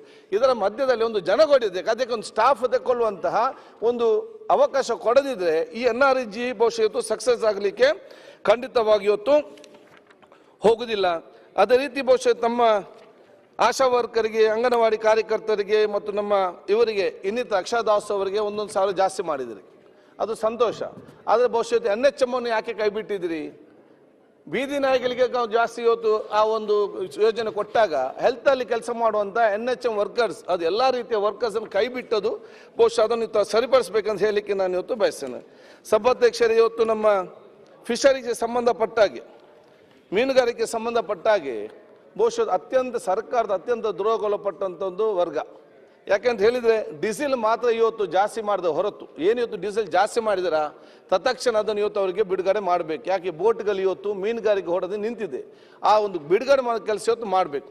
ಕೆರಸಿನನ್ನು ಮ್ಯಾನಿಫೆಸ್ಟೋದಲ್ಲಿ 500 ಲೀಟರ್ ಕೊಡ್ತೆ ಅಂತ ಹೇಳಿದ್ರಿ, ಈಗ 300 ಲೀಟರ್ ಕೊಟ್ಟು ನಿಲ್ಲಿಸಿ ಬರೀ 600 ಲೀಟರ್ ಮಾತ್ರ ಒಂದು ವರ್ಷದಲ್ಲಿ 3,000 ಲೀಟರ್ ಅಲ್ಲಿ ಬರಬೇಕಿತ್ತ, ಅದನ್ನು 600 ಲೀಟರ್ ಮಾತ್ರ ತಾವು ಇವತ್ತು ಕೊಡುವಂಥ ಕೆಲಸ ಇವತ್ತಾಗಿದೆ. ಇವತ್ತು ಬಹುಶಃ ಸಬ್ಸಿಡಿ ಮೀನುಗಾರಿಕೆಗೆ ಬೇಕಾದಷ್ಟು ಆ ಯೋಜನೆ ಮಾಡಿದಂತ ತಾವು ಹೇಳಿದ್ದೀರಿ. ಬಹುಶಃ ಸಬ್ಸಿಡಿ ದೊಡ್ಡ ದೊಡ್ಡ ಬೋಟಿಗೆ ಇವತ್ತು ಟ್ರಾಲ್ ಬೋಟಿಗೆ 1 ಕೋಟಿ ರೂಪಾಯಿ ಅಧಿಕ ಸಬ್ಸಿಡಿ ಅಂತ ಹೇಳ್ತಾರೆ. ಮುಂಚೆ ಸಣ್ಣ ಸಣ್ಣ ಬೋಟ್ ಇತ್ತು, ಮಹಿಳೆಯರಿಗೆ 60% ಸಬ್ಸಿಡಿ, ಗಂಡಸರಿಗೆ 40% ಸಬ್ಸಿಡಿ. ಆ ಸಬ್ಸಿಡಿಯನ್ನೇ ತೆಗೆದುಬಿಡುವಂಥ ಕೆಲಸ ಇವತ್ತು ಆಗಿದೆ. ಆದ ಕಾರಣ ಇವತ್ತು ಮೀನುಗಾರಿಕೆ ಮನೆಗೆ ಸಂಬಂಧಪಟ್ಟ ಕೂಡ ಕಳೆದ 5,000 ಮನೆಗಳು ಬರೀ ನಾವು ಸ್ಯಾಂಕ್ಷನ್ ಮಾಡಿ ಕೊಟ್ಟಿದ್ದೇವೆ, ಇನ್ನೂ ಕೂಡ ದುಡ್ಡು ಬರಲಿಲ್ಲ. ಆ ಅನುದಾನ ತಕ್ಷಣ ಇವತ್ತು ಬಿಡುಗಡೆ ಮಾಡೋ ಕೆಲಸ ಇವತ್ತು ಆಗಬೇಕು. ಸಭಾಧ್ಯಕ್ಷರು ಡ್ರೆಡ್ಜಿಂಗ್ ಕಂಪ್ಲೀಟ್ ಇವ್ರದ್ದು ಮರ್ತೋಗಿದೆ. ಡ್ರೆಡ್ಜಿಂಗ್ ಇಲ್ಲದೆ ಬಹುಶಃ ಇವತ್ತು ಅಲ್ಲಿ ಮೀನುಗಾರಿಕೆ ಮಾಡಲಿಕ್ಕೆ ಇವತ್ತು ಹೋಗಿ ಮತ್ತೆ ರಿಟರ್ನ್ ಬರೋರಿಗೆ ಇವತ್ತು ಬಾಲದ ಡೆತ್ ಆಗ್ತದೆ. ಆದ ಕಾರಣ ಇದನ್ನು ಕೂಡ ಇವತ್ತು ಕ್ಲಿಯರ್ ಮಾಡಬೇಕಂತ ನಾನು ಕೇಳಿಕೊಂಡು ಬಹುಶಃ ಅದರ ಜೊತೆಯಲ್ಲಿ ನಮ್ಮ 60 ನಿಧಿ ಇವತ್ತು ಮತ್ತೆ ಯಾವುದಲ್ಲಿ ಎಲ್ಲಿ ಪೊಸಿಷನ್? ನೀವು ನಮ್ಮ ಕೋಆಪರೇಟಿವ್ ಸೆಕ್ಟರಲ್ಲಿ ಕೂಡ ದುಡ್ಡು ಇರಲಿಲ್ಲ, ಫುಡ್ ಆ್ಯಂಡ್ ಸಿವಿಲ್ ಸರ್ವಿಸಲ್ಲೂ ಕೂಡ ಅದಕ್ಕೆ ದುಡ್ಡು ಇರಲಿಲ್ಲ, ಬರೀ ಘೋಷಣೆ ಮಾತ್ರ ಇವತ್ತು ಅದರಲ್ಲಿ ಇವತ್ತು ಆಗಿದೆ. ಅದು ಎಲ್ಲಿ ಆ ದುಡ್ಡು ಎಲ್ಲಿದೆ ಅಂತ ಇವತ್ತು ಆಗುವಂಥ ವಿಚಾರ ಇವತ್ತು ಆಗಬೇಕಾಗ್ತದೆ. ಕಡಲ ಕೊರತೆಗೆ ಸಂಬಂಧಪಟ್ಟಾಗೆ ನಾವು ಇದರಲ್ಲಿ ನಿರೀಕ್ಷೆ ಮಾಡಿದ್ದೆವು. ಕಡಲ ಕೊರತೆಗೆ ಸಂಬಂಧಪಟ್ಟಾಗೆ ಏನಾದ್ರು ರೂಪಿಸ್ತದೆ, ಯಾರು ಜೀವನ ಮಾಡುವವರು? ಮೀನುಗಾರರು ಮತ್ತು ಆ ಒಂದು ಮೀನುಗಾರಿಕೆಯಲ್ಲಿರುವಂಥ ಜನ ಸಮುದಾಯ. ಅದರ ಬಗ್ಗೆ ಅಲ್ಲಿ ಕಡಲು ಬಿದ್ದು ರೋಡ್ ಕಟ್ಟಾಗಿದೆ, ಮನೆಗೆ ಬಿದ್ದಿದೆ, ತಾವು ಕಣ್ಣಾರೆ ನೋಡಿದ್ದೀರಿ. ಅದರ ಒಂದು ಶಬ್ದ ಕೂಡ ಇಲ್ಲ, ಒಂದು ಅನುದಾನ ಕೂಡ ಬಿಡದಿದ್ರೆ ಇದು ಜನಪರ ಸರ್ಕಾರ ಅಂತ ತಾವು ಹೇಗೆ ಹೇಳಲಿಕ್ಕೆ ಇವತ್ತು ಸಾಧ್ಯ ಆಗುವ ವಿಚಾರ ಇವತ್ತು ಆಗ್ತದೆ. ಪಶುಸಂಗೋಪನಾ ಇಲಾಖೆ ಬಹುಶಃ ಇವತ್ತು ನಾವು ಗೋ ಹತ್ಯೆ ಕಾನೂನು ಮಾಡಿದೆ ಅಂತ ಹೇಳಿ ಗೋವುಗಳ ಹೆಸರು ತಗೊಂಡು ತಾವು ಪ್ರಚಾರ ಮಾಡಲಿಕ್ಕೆ ಮತ್ತು ಓಟು ತೆಗಿಲಿಕ್ಕೆ ಪ್ರಯತ್ನ ಅಲ್ಲದೆ ನೈಜವಾಗಿ ಗೋ ಸದ್ದತೆ ಜಾಸ್ತಿ ಮಾಡಲಿಕ್ಕೆ ಒಂದೇ ಕ್ರಮ ಇವತ್ತು ಏನಾಗಿದೆ ಅಂತ ತಾವು ಇವತ್ತು ಹೇಳಬೇಕು. ಅವರಿಗೆ ಒಂದು ಆಂಬ್ಯುಲೆನ್ಸ್ ತಗೊಂಡಿದ್ದಾರೆ, ಅದಕ್ಕೆ ಡ್ರೈವರ್ ಇಲ್ಲ, ಅದಕ್ಕೆ ಸ್ಟಾಫ್ ಇಲ್ಲ. ಮತ್ತು ಆಂಬ್ಯುಲೆನ್ಸ್ ತಗೊಂಡದ್ದು ಯಾವ ಉದ್ದೇಶಕ್ಕಾಗಿ ಆಂಬ್ಯುಲೆನ್ಸ್ ಖರೀದಿ ಇವತ್ತು ಆಗಿದೆ. ಮ್ಯಾಟಿಗೆ ಸಂಬಂಧಪಟ್ಟಾಗೆ ಇವತ್ತು ಮ್ಯಾಟನ್ನು ಪರ್ಚೇಸ್ ಆಗೋದು ಜಿಲ್ಲೆಯಲ್ಲಿ, ಆರ್ಡರ್ ಕೊಡೋದು ಬೆಂಗಳೂರಿನಲ್ಲಿ. ಆ ಮ್ಯಾಟ್ 3 ದಿವಸದಲ್ಲಿ ಹೋಗುವಂಥ ಕೆಲಸ ಇವತ್ತು ಆಗಿದೆ. ಆದ ಪಶುಸಂಗೋಪನೆ ಸಂಬಂಧಪಟ್ಟ ಕೂಡ ಜಿಲ್ಲಾ ಮಟ್ಟದಲ್ಲಿ ಒಂದು ಗೋಶಾಲೆ ಪ್ರಾರಂಭ ಮಾಡ್ತಂದ್ರೆ 3 ವರ್ಷ ಆಯಿತು. ಸಭಾಧ್ಯಕ್ಷರು ಇವತ್ತು ಏನಾಗ ಆಗುವಂಥ ವಿಚಾರ ಆಗಿದೆ. ಸೊ ಇದರ ಬಗ್ಗೆ ಕೂಡ ನಮಗೆ ಇವತ್ತು ಕ್ಲಾರಿಫಿಕೇಶನ್ ಕೊಡೋ ಕೆಲಸ ಇವತ್ತು ಆಗಬೇಕು. ಮಹಿಳೆಯರಿಗೆ ಇವತ್ತು ನಾವು ಮಹಿಳೆಯರಿಗೆ ಬಸ್ ಪಾಸ್ ಮತ್ತು ಬಹುಶಃ ನಮ್ಮ ಮಕ್ಕಳಿಗೆ ಬಸ್ ಪಾಸ್ ಅಂತ ಹೇಳಿದ್ರಿ, ಅದಕ್ಕೆ ಬೇಕಾಗುವ ಅನುದಾನವನ್ನು ಇವತ್ತು ನೀವು ಮಕ್ಕಳಲ್ಲಿ ದುಡ್ಡಿಲ್ಲ, ಇಲ್ಲಿ ಅನುದಾನ ಬರ್ತದೆ ಗೊತ್ತಿಲ್ಲ. ಇವತ್ತು ಎಲ್ಲ ಯೋಜನೆಗಳಿಗೆ ಆ ಯೋಜನೆ ಮಾತ್ರ ಅಂತಲ್ಲ, ಬಹುತೇಕ ಎಲ್ಲ ಯೋಜನೆ ಕೂಡ ಇವತ್ತು ಕಡಿತ ಆಗುವಂಥ ವಿಚಾರ ಇವತ್ತು ಆಗಿದೆ. ಎಲ್ಲಿಯೂ ಕೂಡ ಇವತ್ತು ಜಾಸ್ತಿ ಆಗಲಿಲ್ಲ. ಇವತ್ತು ಪಶುಸಂಗೋಪನೆಗೆ ಇವತ್ತು ಕಡಿಮೆ. ಅದೇ ರೀತಿ ಇವತ್ತು ನಮ್ಮ ಬ್ಯಾಕ್ವರ್ಡ್ SC ST ಮೈನಾರಿಟೀಸ್ ಎಲ್ಲ ವರ್ಗ ಕೂಡ ಇವತ್ತು ಅನುದಾನ ಇವತ್ತು ಕಡಿಮೆ ಆಗಲ್ಲದೆ 2018 ಕಂಪೇರ್ ಮಾಡೋರು ಕೂಡ ಕಡಿಮೆ ಆಗುವಂಥ ವಿಚಾರ ಇವತ್ತು ಆಗಿದೆ. ಮತ್ತೆ ನಾವೆಲ್ಲ ವರ್ಗದವನ್ನು ಕೂಡ ನಾವು ಅಭಿವೃದ್ಧಿ ಪಡಿಸ್ತೇವೆ ಅಂತೇಳಿ ನಾವು ಹೇಳಲಿಕ್ಕೆ ಇವತ್ತು ಹೇಗೆ ಸಾಧ್ಯ ಆಗ್ತದೆ? ಈ ಸ್ಟ್ಯಾಟಿಸ್ಟಿಕ್ಸ್ ನಾವಲ್ಲ, ಇವತ್ತು ನೀವು ಕೊಟ್ಟದ್ದೆ. ಇವತ್ತು ಹೊಸ ಬಸ್ ಪರ್ಚೇಸ್ ಮಾಡ್ತಂತ ಹೇಳಿ ಸ್ಕೂಲಿಗೆ, ಆ ಯೋಜನೆ ಒಳ್ಳೆಯದು, ನಾನು ಅಭಿನಂದಿಸ್ತೇನೆ. ಮತ್ತು ಬಸ್ ಪರ್ಚೇಸ್ ಮಾಡಿ ಅದಕ್ಕೆ ಮೇಂಟೆನೆನ್ಸ್ಗೆ ಎಲ್ಲಿ ದುಡ್ಡು ಇಟ್ಟಿದ್ದೀರಿ? ಅದಕ್ಕೆ ದುಡ್ಡು ಇಡಬೇಕಲ್ಲ ಸಭಾಧ್ಯಕ್ಷರೇ. ಬಸ್ ತಗೊಳ್ಬೋದು, ಅದು ಮೇಂಟೆನೆನ್ಸ್ ಮಾಡಲಿಕ್ಕೆ ಯಾರು ಕಾಲೇಜಿಗೆ ನೀವು ಸ್ಕೂಲ್ಗೆ ಮೇಂಟೆನೆನ್ಸ್ ದುಡ್ಡು ಕೊಡ್ತೀರಾ? ಅದು ಮೇಂಟೆನೆನ್ಸ್ ಮಾಡುವ ಯಾರು? ಗವರ್ಮೆಂಟ್ ಎಲ್ಲಿ ಅಲ್ಲ. ನಾನು ಯಾಕೆ ಅಂತ ಹೇಳ್ತೀರಿ? ಅಲ್ಲ, ಅದಕ್ಕೆ ದುಡ್ಡು ಇರಬೇಕಲ್ಲ, ಇಲಾಖೆ ದುಡ್ಡಾದ್ರೂ ಬರ್ಬೇಕಲ್ಲ. ಜಾರ್ಜ್ ಅವ್ರು ಏನೋ ಕೇಳ್ತಾರಂತೆ, ನಮ್ದು 2 ನಿಮಿಷ ಮುಗಿಸ್ತೇನೆ. ಇನ್ನು ನಮ್ಗೆ ಬಹುಶಃ ಇವತ್ತು ಹೆಲ್ತ್ಗೆ ಸಂಬಂಧಪಟ್ಟಾಗ ಡಯಾಲಿಸಿಸ್ ಮಾತಾಡ್ತಾರೆ. ನೀವು ಸಮಾಜ ಎಲ್ಲಿಯೂ ಕೂಡ ಹೋಗಿ ಡಯಾಲಿಸಿಸ್ ಒಳಪಟ್ಟವರು ಅತ್ಯಂತ ತೊಂದರೆಗೊಳಪಟ್ಟಿದ್ದಾರೆ. ನಾನು ಇವತ್ತು ಕೇಳ್ತೇನೆ, ನೀವು ಎಷ್ಟು ಡಯಾಲಿಸಿಸ್ ಸೆಂಟರ್ ಮತ್ತು ಎಷ್ಟು ಬೆಡ್ ಇವತ್ತು ನಡೀತಾ ಇದೆ? ನಾವು 1 ಲಕ್ಷ ಸೈಕಲ್ ಅಂದರೆ ಅರ್ಥ ಏನು? ಒಂದು ಮಿಷನ್ಗೆ 4,000 ಹಾಕ್ಬೇಕು ಸೈಕಲ್. ಆ ಲೆಕ್ಕ ಹಾಕಿಕೊಂಡು ಜನ ಎನಿಸ್ತಾರೆ ಇದು 1 ಲಕ್ಷ ಡಯಾಲಿಸಿಸ್ ಸೆಂಟರ್ ಓಪನ್ ಆಗಿದೆ ಅಂತೇಳಿ. 1 ಲಕ್ಷ ಸೈಕಲ್ ಅಂತೇಳಿ ಒಬ್ಬನಿಗೆ 4 ಒಂದು ಮಿಷಿನಲ್ಲಿ ಎಷ್ಟು ಸಲ ಆಗ್ತದೆ ಇಂಟು ಕ್ಯಾಲ್ಕುಲೇಷನ್ ಮಾಡುವಂಥದ್ದು. ಈ ರೀತಿ ಕ್ಯಾಲ್ಕುಲೇಷನ್ನ ಒಂದು ಲೆಕ್ಕಾಚಾರ ಕೊಟ್ಟು ಜನರನ್ನು ಮಾಯಾಜಾಲದ ಕೂತ್ಕೊಳ್ಳೋ ಬದಲು ಪ್ರಾಕ್ಟಿಕಲ್ ಆಗಿ ಇವತ್ತು ಬಜೆಟ್ ಇವತ್ತು ಅನುಷ್ಠಾನ ಆಗಬೇಕಂತ ಹೇಳಲಿಕ್ಕೆ ನಾನು ಇವತ್ತು ಸಭಾಧ್ಯಕ್ಷ 2 ಸಬ್ಜೆಕ್ಟ್ ಇಂಪಾರ್ಟೆಂಟ್ ಈ ಸಭಾಧ್ಯಕ್ಷ. ಈಗ ಸಭಾಧ್ಯಕ್ಷ ನಮ್ಮ ಫುಡ್ಗೆ ಸಂಬಂಧಪಟ್ಟಾಗೆ ಹೇಳಿದರು. ಬಹುಶಃ ಇವತ್ತು ರೈಟ್ ಫುಡ್ ಆಕ್ಟ್ ಬರೋ ಸಂದರ್ಭದಲ್ಲಿ, ಮುಂಚೆ ಬರೋ ಸಂದರ್ಭದಲ್ಲಿ food was a choice, not mandatory. ಅವನಿಗೆ ಸಿಕ್ತು ಇಲ್ಲ ಒಂದು ವಿಚಾರ ಸಭಾಧ್ಯಕ್ಷರೇ. ಇವತ್ತು 10 kg 20 ಪರ್ ಫ್ಯಾಮಿಲಿ ಇತ್ತು. ನಾವು ಬಂದಂಥ ಯೂನಿಟ್ಗೆ ಇವತ್ತು ಆಗುವಂಥ ವಿಚಾರ ಆಯಿತು. ಅದು 5 kg ಸಾಕಾಗುದಿಲ್ಲ ಅಂತ ಹೇಳಿದಾಗ ಅದನ್ನು 7 kgಗೆ ಸರ್ಕಾರ ದುಡ್ಡು ಕೊಟ್ಟು ಪರ್ಚೇಸ್ ಮಾಡಿತ್ತು. ಯಾಕೆ ಸಾಕಾಗುದಿಲ್ಲ ಅಂತೇಳಿ ಅದನ್ನು ಇವತ್ತು ಕಡಿಮೆ ಮಾಡೋ ಜೊತೆಯಲ್ಲಿ ಇವತ್ತು ನಾವು ಪ್ರೋಟೀನ್, ಕಾರ್ಬೋಹೈಡ್ರೇಟ್ಸ್ ಮಾತ್ರ ಅಲ್ಲ ಪ್ರೋಟೀನ್ ಕೂಡ ಕೊಡಬೇಕಂತ ತೀರ್ಮಾನ ಆಯಿತು. ಆ ಪ್ರೋಟೀನನ್ನು ಕೂಡ ಇವತ್ತು ಕಟ್ ಮಾಡಿ ಸರ್ಕಾರ ಇವತ್ತು ಮಾಡಿದೆ. ಇದರ ಬಗ್ಗೆ ಕೂಡ ಕ್ಲಾರಿಫಿಕೇಶನ್ ಬರುವಂಥ ಅವಕಾಶ ಇವತ್ತು ಆಗಬೇಕು. ಇನ್ನು ಲೋಕಾಯುಕ್ತ ACBಗೆ ಸಂಬಂಧಪಟ್ಟಾಗೆ ನಾನು ಮುಖ್ಯಮಂತ್ರಿಗೆ ಹೇಳಲಿಕ್ಕೆ ಬಯಸುವಂಥದ್ದು, ಲೋಕಾಯುಕ್ತ ಭಾಳ ಚರ್ಚೆ ಆಯಿತು. ಇಲ್ಲಿ ಲೋಕಾಯುಕ್ತ ತೆಗಿಲಿಲ್ಲ, ACB ನಿರ್ಮಾಣ ಆಯಿತು ಅಲ್ಲ, ಅದು ಮಾಡಲಿಕ್ಕೆ ಲೋಕಾಯುಕ್ತರನ್ನು ಮಾಡಲಿಕ್ಕೆ ಅವತ್ತಿನ ಗವರ್ನರ್ ಕಾರಣ. ಇದು ಉತ್ತರ ಅಲ್ಲ. ಗವರ್ನರ್ ಹೇಳಿದನ್ನು, ಗವರ್ನರ್ಗೆ ಅಧಿಕಾರ ಇಲ್ಲದಿದ್ದರೂ ಕೂಡ ಗವರ್ನರ್ ಹೇಳಿದ ಮಾತನ್ನು ಮುಖ್ಯಮಂತ್ರಿ ಒಪ್ಪಬೇಕಾದ್ರೆ ಕಾರಣ ಏನು? ಯಾಕೆ ಅಷ್ಟು ಹೆದರಿಕೆ ಗವರ್ನರ್ದು? ಅವ್ರಿಗೆ ದಿಟ್ಟವಾಗಿ ನಿಮ್ಗೆ ಹೇಳಲಿಕ್ಕೆ ಆಗಲಿಲ್ವಾ ಇದು ನಿಮ್ಗೆ ಮಾಡಲಿಕ್ಕೆ ಆಗುದಿಲ್ಲ ಅಂತೆಲ್ಲ ಉದಾಹರಣೆ ಕೇಳುವಂಥದ್ದು. ಸರಿ ಆಗಲಿ, ಯಾಕೆಂದ್ರೆ ಒಂದು. ಎರಡನೇದೇನು, ಈಗ ನಾವು ಲೋಕಾಯುಕ್ತ ನಾವು ACB ತಂದಿದ್ದೇವೆ, ಆಯಿತು ಸಂತೋಷ. ನೀವು ಅಧಿಕಾರಕ್ಕೆ ಬಂದು 2.5 ವರ್ಷ ತನಕ ಅಥವಾ 3 ವರ್ಷ ತನಕ ಯಾಕೆ ಮೌನವಾಗಿದ್ದೀರಿ? ಚುನಾವಣೆ ಬರುವಾಗ ಯಾಕೆ ರದ್ದು ಮಾಡಿ? ನಿಮ್ಗೆ ಅಷ್ಟೇ ಕಾಳಜಿ ಇದ್ದಿದ್ರೆ ತತ್ಕ್ಷಣ ಮಾಡ್ಬೋದಿತ್ತು. ಇಷ್ಟು ಲೇಟ್ ಆಗುವಂಥ ಅವಕಾಶ ಏನು ಕೂಡ ಇವತ್ತು ಇರಲಿಲ್ಲ. ಅದಕ್ಕೆ ಬಹುಶಃ ಅದರ ಜೊತೆಯಲ್ಲಿ ಬಹುಶಃ ಇವತ್ತು ಕನ್ನಡ ಮತ್ತು ಸಂಸ್ಕೃತಿ ಭಾಳಷ್ಟು -27 ಬಹಳಷ್ಟು ಇವತ್ತು ಕಡಿಮೆ ಮಾಡುವಂಥ ಬಜೆಟ್ ಕಡಿಮೆ ಮಾಡುವಂಥ ವಿಚಾರ ಇವತ್ತು ಆಗಿದೆ. ಮತ್ತೆ ನಾನು ಹಬ್ಬಕ್ಕೆ ಭವನಕ್ಕೆ ಮತ್ತು ಹಬ್ಬಕ್ಕೆ ಉತ್ಸವಕ್ಕೆ ಅನುದಾನ ಬಿಡುಗಡೆ ಮಾಡಲಿಲ್ಲ, ಬರೀ 10 ಲಕ್ಷ ಕೊಟ್ಟಿದ್ರಿ, ಅದನ್ನು ಜಾಸ್ತಿ ಮಾಡಬೇಕು, ಅದು ಕೂಡ ಇವತ್ತು ಆಗಲಿಲ್ಲ. ಸಭಾಧ್ಯಕ್ಷರು ಇವತ್ತು ರೈಲ್ವೆಗೆ ಸಂಬಂಧಪಟ್ಟ ಹಾಗೆ ಇವತ್ತು ಹೇಳ್ತಾರೆ, ಅದು ಇವರೇ ನಮ್ಮ ಲೆಕ್ಕಾಚಾರ ಕೊಟ್ಟಾಗೆ. ಇಲ್ಲ, ಒಂದೇ ಒಂದು ನಿಮಿಷ ಕೂತ್ಕೊಳ್ಳಿ. ಸಂಜೆ ಆದರೆ ಟೌನ್ಗಳಲ್ಲಿ ವಾಕ್ ಹೋಗ್ತಾರೆ, ನಿಮ್ಮನೆವರೆಗೂ ಬಿಟ್ಟು ಹೋಗ್ತೀನಿ ಅಂತ ಇವ್ರು ಬರೋದು, ತಿರ್ಗಾ ನಿನ್ನ ಬಿಟ್ಟು ಹೋಗ್ತೀನಿ ಅಂತ ಅವ್ರು ಬರೋದು. ವಾಕ್ ಹೋಗಿರ್ತಾರಲ್ಲ ಸರ್, ಮನೆವರೆಗೂ ಬಿಟ್ಟು ಹೋಗ್ತೀನಿ ಅಂತ ಇವರು ಬರೋದು, ಇವ್ರನ್ನ ಬಿಟ್ಟು ಬರ್ತೀನಿ ಅಂತ ಅವ್ರು ಹೋಗೋದು. ಈ ಚರ್ಚ್ ಹಿಂಗೆ ನಡೀತಾ ಇರ್ಲಿ. ಇವ್ರು ಅವ್ರು ಕೇಳ್ತಾರೆ ಅಂತ ಇವ್ರು ಅವರು ನಾಳೆ ಸಾಯಂಕಾಲದವ್ರಿಗೆ ಹಿಂಗೆ ನಿಮ್ಮನ್ ಬಿಟ್ಟು ಬರಕ್ ನಾನ್ ಬರ್ತೀನಿ, ನಮ್ಮನ್ ಬಿಟ್ಟು ಬರಕ್ ಈಗ ಮಾಧುಸ್ವಾಮಿ ಅವರು ನನಗೆ ಅರ್ಥ ಆಗ್ತಾ ಇದೆ. ಉಪನಾಯಕರು ಅವ್ರ ನಾಯಕರ ಅನುಪಸ್ಥಿತಿಯಲ್ಲಿ ಉಪನಾಯಕರು ಅವಕಾಶ ಕೊಡಬೇಕಾದ್ದು ನನ್ನ ಜವಾಬ್ದಾರಿ. ಓಕೆ, ಜಾರ್ಜ್ ಅವರು ಇವರ ಯುಟಿಕಾದರ್ ಅವರು ಜಾರ್ಜ್ ಅವರು ಏನೋ ಕೇಳ್ತಿದ್ದಾರೆ, ಕೇಳೋಣ. ಅದಾದ್ಮೇಲೆ ಕುಮಾರಸ್ವಾಮಿ ಲಾಸ್ಟ್. ಈ ಬ್ಯಾಟ್ರಿ ಶಿವಲಿಂಗೇಗೌಡರ ಟೈಮ್ ಆಯ್ತು ನೋಡಿ, ನಾನು ಬಜೆಟ್ ನಲ್ಲಿ ಭಾಷಣ ಮಾಡಿದ್ರೆ ಟೈಮ್ ಆಯ್ತು. 2 ನಿಮಿಷ ಆಯ್ತು, ಜಾರ್ಜ್ ಅವರು ಅದಾದ್ಮೇಲೆ ಕುಮಾರಸ್ವಾಮಿ. 1 ನಿಮಿಷ ಕೇಳೋಣ. ಕೂಡ ಇಲ್ಲ, ಚುನಾವಣೆ ಬರುವಂತ ಸಂದರ್ಭದಲ್ಲಿ ಹೇಳುವಂತ ವಿಚಾರ ಇವತ್ತು ಆಗಿದೆ. ಅವ್ರು ಏನಲ್ಲಿ ಇವತ್ತು ಹೇಳಿದ್ದೀರಾ, ಏನೇ ಬಹುಶಃ ನಾವು ಅದನ್ನು ಗಂಭೀರ ತಗೊಳ್ಳಿ. ಯಾಕೆ ಮತ್ತೆ ಜುಲೈಲಿ ನಾವು ಅಲ್ಲಿ ಬಂದು ಬಜೆಟ್ ಮಾಡ್ಲಿಕ್ಕಿದೆ, ನೀವು ಹೇಳ್ದಕ್ಕೆ ಒಂದು ವಿಚಾರ ಅರ್ಕಾವಧಿಗೆ ಸಂಬಂಧಪಟ್ಟ ಚರ್ಚೆ ಮಾಡುವಂತ ಸಂಬಂಧಪಟ್ಟಾಗೆ ಆಗದಿದ್ದಿದ್ರೆ ಅದನ್ನು ಫಸ್ಟ್ ಲೇಮ್ ಮಾಡಿ ನಾಯಕರಲ್ಲಿದ್ದಾಗ ಚರ್ಚೆ ಬಹಳಷ್ಟು ಅವಕಾಶ ಇದೆ. ಆದಾಗ ಸತ್ಯವನ್ನು ಎದುರಿಸಲಿಕ್ಕೆ ಅವರಿಗೆ ಧೈರ್ಯ ಇಲ್ಲ, ಸತ್ಯವೇದಿಲ್ಲ, ಆಗುದಿಲ್ಲ. ಅದಕ್ಕಾಗಿ ಯಾವಾಗ ನಾಯಕರು ಇಲ್ಲ ಅದನ್ನು ಮಂಡನೆ ಮಾಡದೆ ಅವರು ಮಾತ್ರ ಗುಪ್ತವಾಗಿ ವಿಚಾರ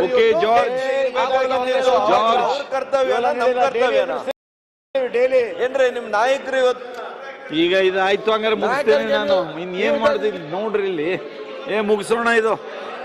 ಓಕೆ, ಈಗ ಮುಖ್ಯಮಂತ್ರಿಗಳು ತಾವೇನಾದ್ರು ಹೇಳೋದಿದ್ಯಾ? ಮುಗಿಸ್ತೇನೆ ನಾನು. ಇಲ್ಲ ಅಂದ್ರೆ ಅವ್ರು ಎತ್ತಿರುವಂತಹ ಪಾಯಿಂಟ್ಗಳಿಗೆ ಇವತ್ತು ನಾವು ಯಾವುದೇ ಟ್ಯಾಕ್ಸನ್ನು ಹಾಕಿಲ್ಲ. ಟ್ಯಾಕ್ಸ್ ಹಾಕ್ತಾನೆ ನಮ್ಮ ಟ್ಯಾಕ್ಸ್ ಎಫಿಷಿಯನ್ಸಿ ಹೆಚ್ಚಿಗೆ ಮಾಡಿ, ಟ್ಯಾಕ್ಸ್ ಕಲೆಕ್ಷನ್ ಹೆಚ್ಚಿಗೆ ಮಾಡಿ ಮಾಡಿರುವಂಥದ್ದು. ಹೀಗಾಗಿ ಜನರ ಮೇಲೆ ಹೊರೆ ಹಾಕಿದ್ವಿ, ಅದು ಹಾಕಿದ್ವಿ ಅನ್ನೋದು ಎಲ್ಲವೂ ಕೂಡ ಸತ್ಯಕ್ಕೆ ದೂರವಾಗಿದೆ. ಮತ್ತು ನಾನು ಪೆಟ್ರೋಲ್ ಮೇಲೆ ಇವತ್ತು ನಾವು ಗೌರ್ಮೆಂಟ್ ಆಫ್ ಕರ್ನಾಟಕ 7 ರೂಪಾಯಿ ಕಡಿಮೆ ಮಾಡಿ, ಇದರಲ್ಲಿ ಇಷ್ಟೆಲ್ಲ ಆದರೂ ಕೂಡ ಆದಾಯವನ್ನು ಹೆಚ್ಚಿಗೆ ಮಾಡಿಕೊಂಡಿದ್ದೇವೆ.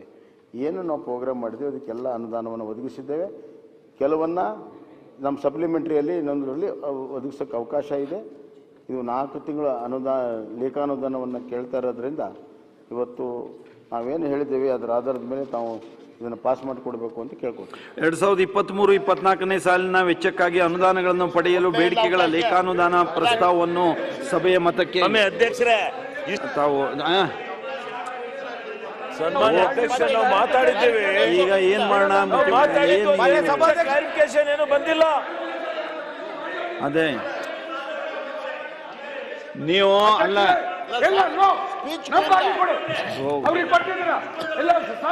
ಹೋದ್ರಿ, ಆಯ್ತ್ರಿ ಕೊಡೋಣ, ಕೇಳ್ರಿ ನೀವು ಸಮಾಧಾನದಲ್ಲಿ. ನೀವು ಈಗ ಸುಮ್ಮನೆ ಕೂತಿದ್ದೀವಿ ಕೇಳ್ಕೊತ, ನೀವು ಬೇರೆ ಒಂದು ಜನರಲ್ ಕೇಳ್ತೀವಿ. 1 ನಿಮಿಷ ತಡ್ರಿ, ಸಮಾಧಾನದಲ್ಲಾರು ಕೇಳಿ ಹೇಳಿ ಮಾಡ್ರಿ. 1-2 ನಿಮಿಷ. ಓಕೆ, ನೀವು ಹಂಗಲ್ಲ. ನೀವು ನನಗೆ ಇಲ್ಲಿ ನೋಡ್ರಿ, ನಾನು ಇಲ್ಲಿ ಕುತ್ಕೊಂಡು 3.25 ವರ್ಷ ಆಯ್ತು. ನೀವು 1 ನಿಮಿಷ ಅಂದ್ರೆ ಎಷ್ಟು ಗೊತ್ತ್ರಿ? ನಿಮ್ದಲ್ಲ ರೀ.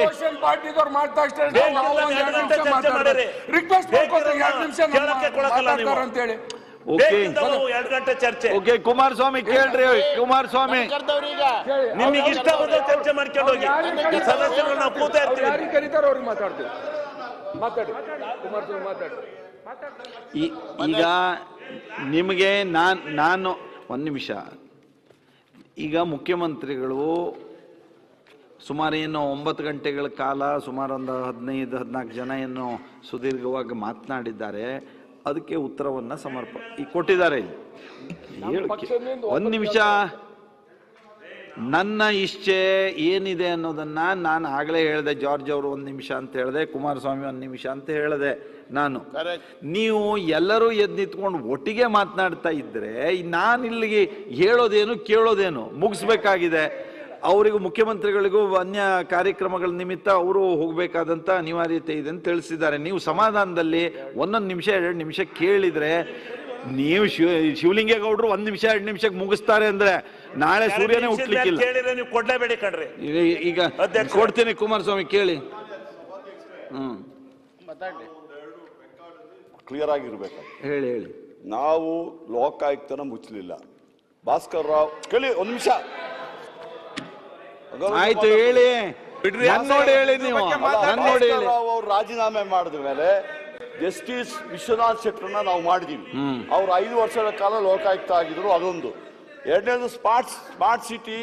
ಈಗ ಚೀಫ್ ಮಿನಿಸ್ಟರ್ ಅವರು ಹೇಳಿದರು 2500 ರೂಪಾಯಿ ಕೊಟ್ಟಿದ್ದೀವಿ ಸೆಂಟ್ರಲ್ ಗವರ್ಮೆಂಟ್ ಇಂದ. ನಾನು ಮಿನಿಸ್ಟರ್ ಆಗಿದೆ ಇಲ್ಲಿ ಬೆಂಗಳೂರಲ್ಲಿ. ಸ್ಮಾರ್ಟ್ ಸಿಟಿ ನನ್ನ ಕಾಲದಲ್ಲೇ ಬಂದಿದೆ. ನಿಮಗೆ ಸ್ಮಾರ್ಟ್ ಸಿಟಿ ಕತೆ ಕೇಳಿದ್ರೆ ಬೆಂಗಳೂರು ಇಷ್ಟು ದೊಡ್ಡ ಇದಕ್ಕೆ 1 ವರ್ಷಕ್ಕೆ 100 ಕೋಟಿ ರೂಪಾಯಿ ಸೆಂಟ್ರಲ್ ಗವರ್ಮೆಂಟ್ ಕೊಡ್ತಾರೆ. 1 ವರ್ಷಕ್ಕೆ 100 ಕೋಟಿ ರೂಪಾಯಿ. 100 ಕೋಟಿ ರೂಪಾಯಿ ನಾವು ಕೊಡಬೇಕು. ಅದೇ ರೀತಿ 5 ವರ್ಷಕ್ಕೆ 500 ಕೋಟಿ ರೂಪಾಯಿ. ಈ ಬಸವರಾಜ್ ಅವರು ಇದ್ದಾರಲ್ಲ, ಕಿವಿಡ್ಲಿ ಇಟ್ಟಿದಾರಲ್ಲ, ನಮ್ದೊಂದು ವಾರ್ಡ್ ಸಮೇತ 1 ವರ್ಷಕ್ಕೆ 100 ಕೋಟಿ ರೂಪಾಯಿ ಮಾಡ್ಲಿಕ್ಕೆ ಆಗೋದಿಲ್ಲ. ಇಡೀ 5 ವರ್ಷಕ್ಕೆ 500 ಕೋಟಿ ರೂಪಾಯಿ ಸ್ಮಾರ್ಟ್ ಸಿಟಿ ಆಗ್ತದ. ನಾವು ಮುಖ್ಯಮಂತ್ರಿ ನಗರೋತ್ಥಾನದಿಂದ ದುಡ್ಡು ಹಾಕ್ಬಿಟ್ಟು ಅದಕ್ಕೆ ಪ್ರಾಜೆಕ್ಟ್ ಮಾಡಿಬಿಟ್ಟು ಕೊಟ್ಟಿರೋದು ಅದೊಂದು. ಎರಡನೇದು ಈ ಸ್ವಚ್ಛ ಭಾರತ ಅಂದ್ಬಿಟ್ಟು ನಾವು ಸೆಸ್ ಕೊಡ್ತಾ ಇದ್ದೀವಿ. ಸೆಂಟ್ರಲ್ ಗೌರ್ಮೆಂಟ್ ಅದು ಸಾಕಷ್ಟು ದುಡ್ಡು ಬಿದ್ದಿದೆ. ನಾವು ವೇಸ್ಟ್ ಟು ಎನರ್ಜಿ ಪ್ಲಾಂಟ್ ಮಾಡಬೇಕಾದ್ರೆ ಅವ್ರು ಏನು ಹೇಳ್ತಾರೆ, ನೀವು ಫಸ್ಟ್ ಪ್ಲಾಂಟ್ ಮಾಡಿದ ಮೇಲೆ ನಾವು ಸಬ್ಸಿಡಿ ಕೊಡ್ತೀವಿ ಅಂತ ಹೇಳ್ತಾರೆ.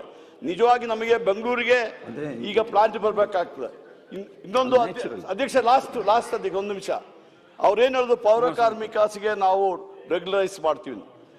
ಅಧ್ಯಕ್ಷರೇ, ಪೌರ ಕಾರ್ಮಿಕಸ್ ಅವರು ಯಾರೋ ಕಾಂಟ್ರಾಕ್ಟ್ಗಳು 20 ವರ್ಷದಿಂದ ಅವರೇ ಮಾಡ್ತಾ ಇದ್ರು. ಅವರು ಕಾಂಟ್ರಾಕ್ಟ್ ಬೇಸಿಸ್ ಕಾಂಟ್ರಾಕ್ಟರ್ ಕೆಳಗಡೆ ಕೆಲಸ ಮಾಡ್ತಾ ಇದ್ರು.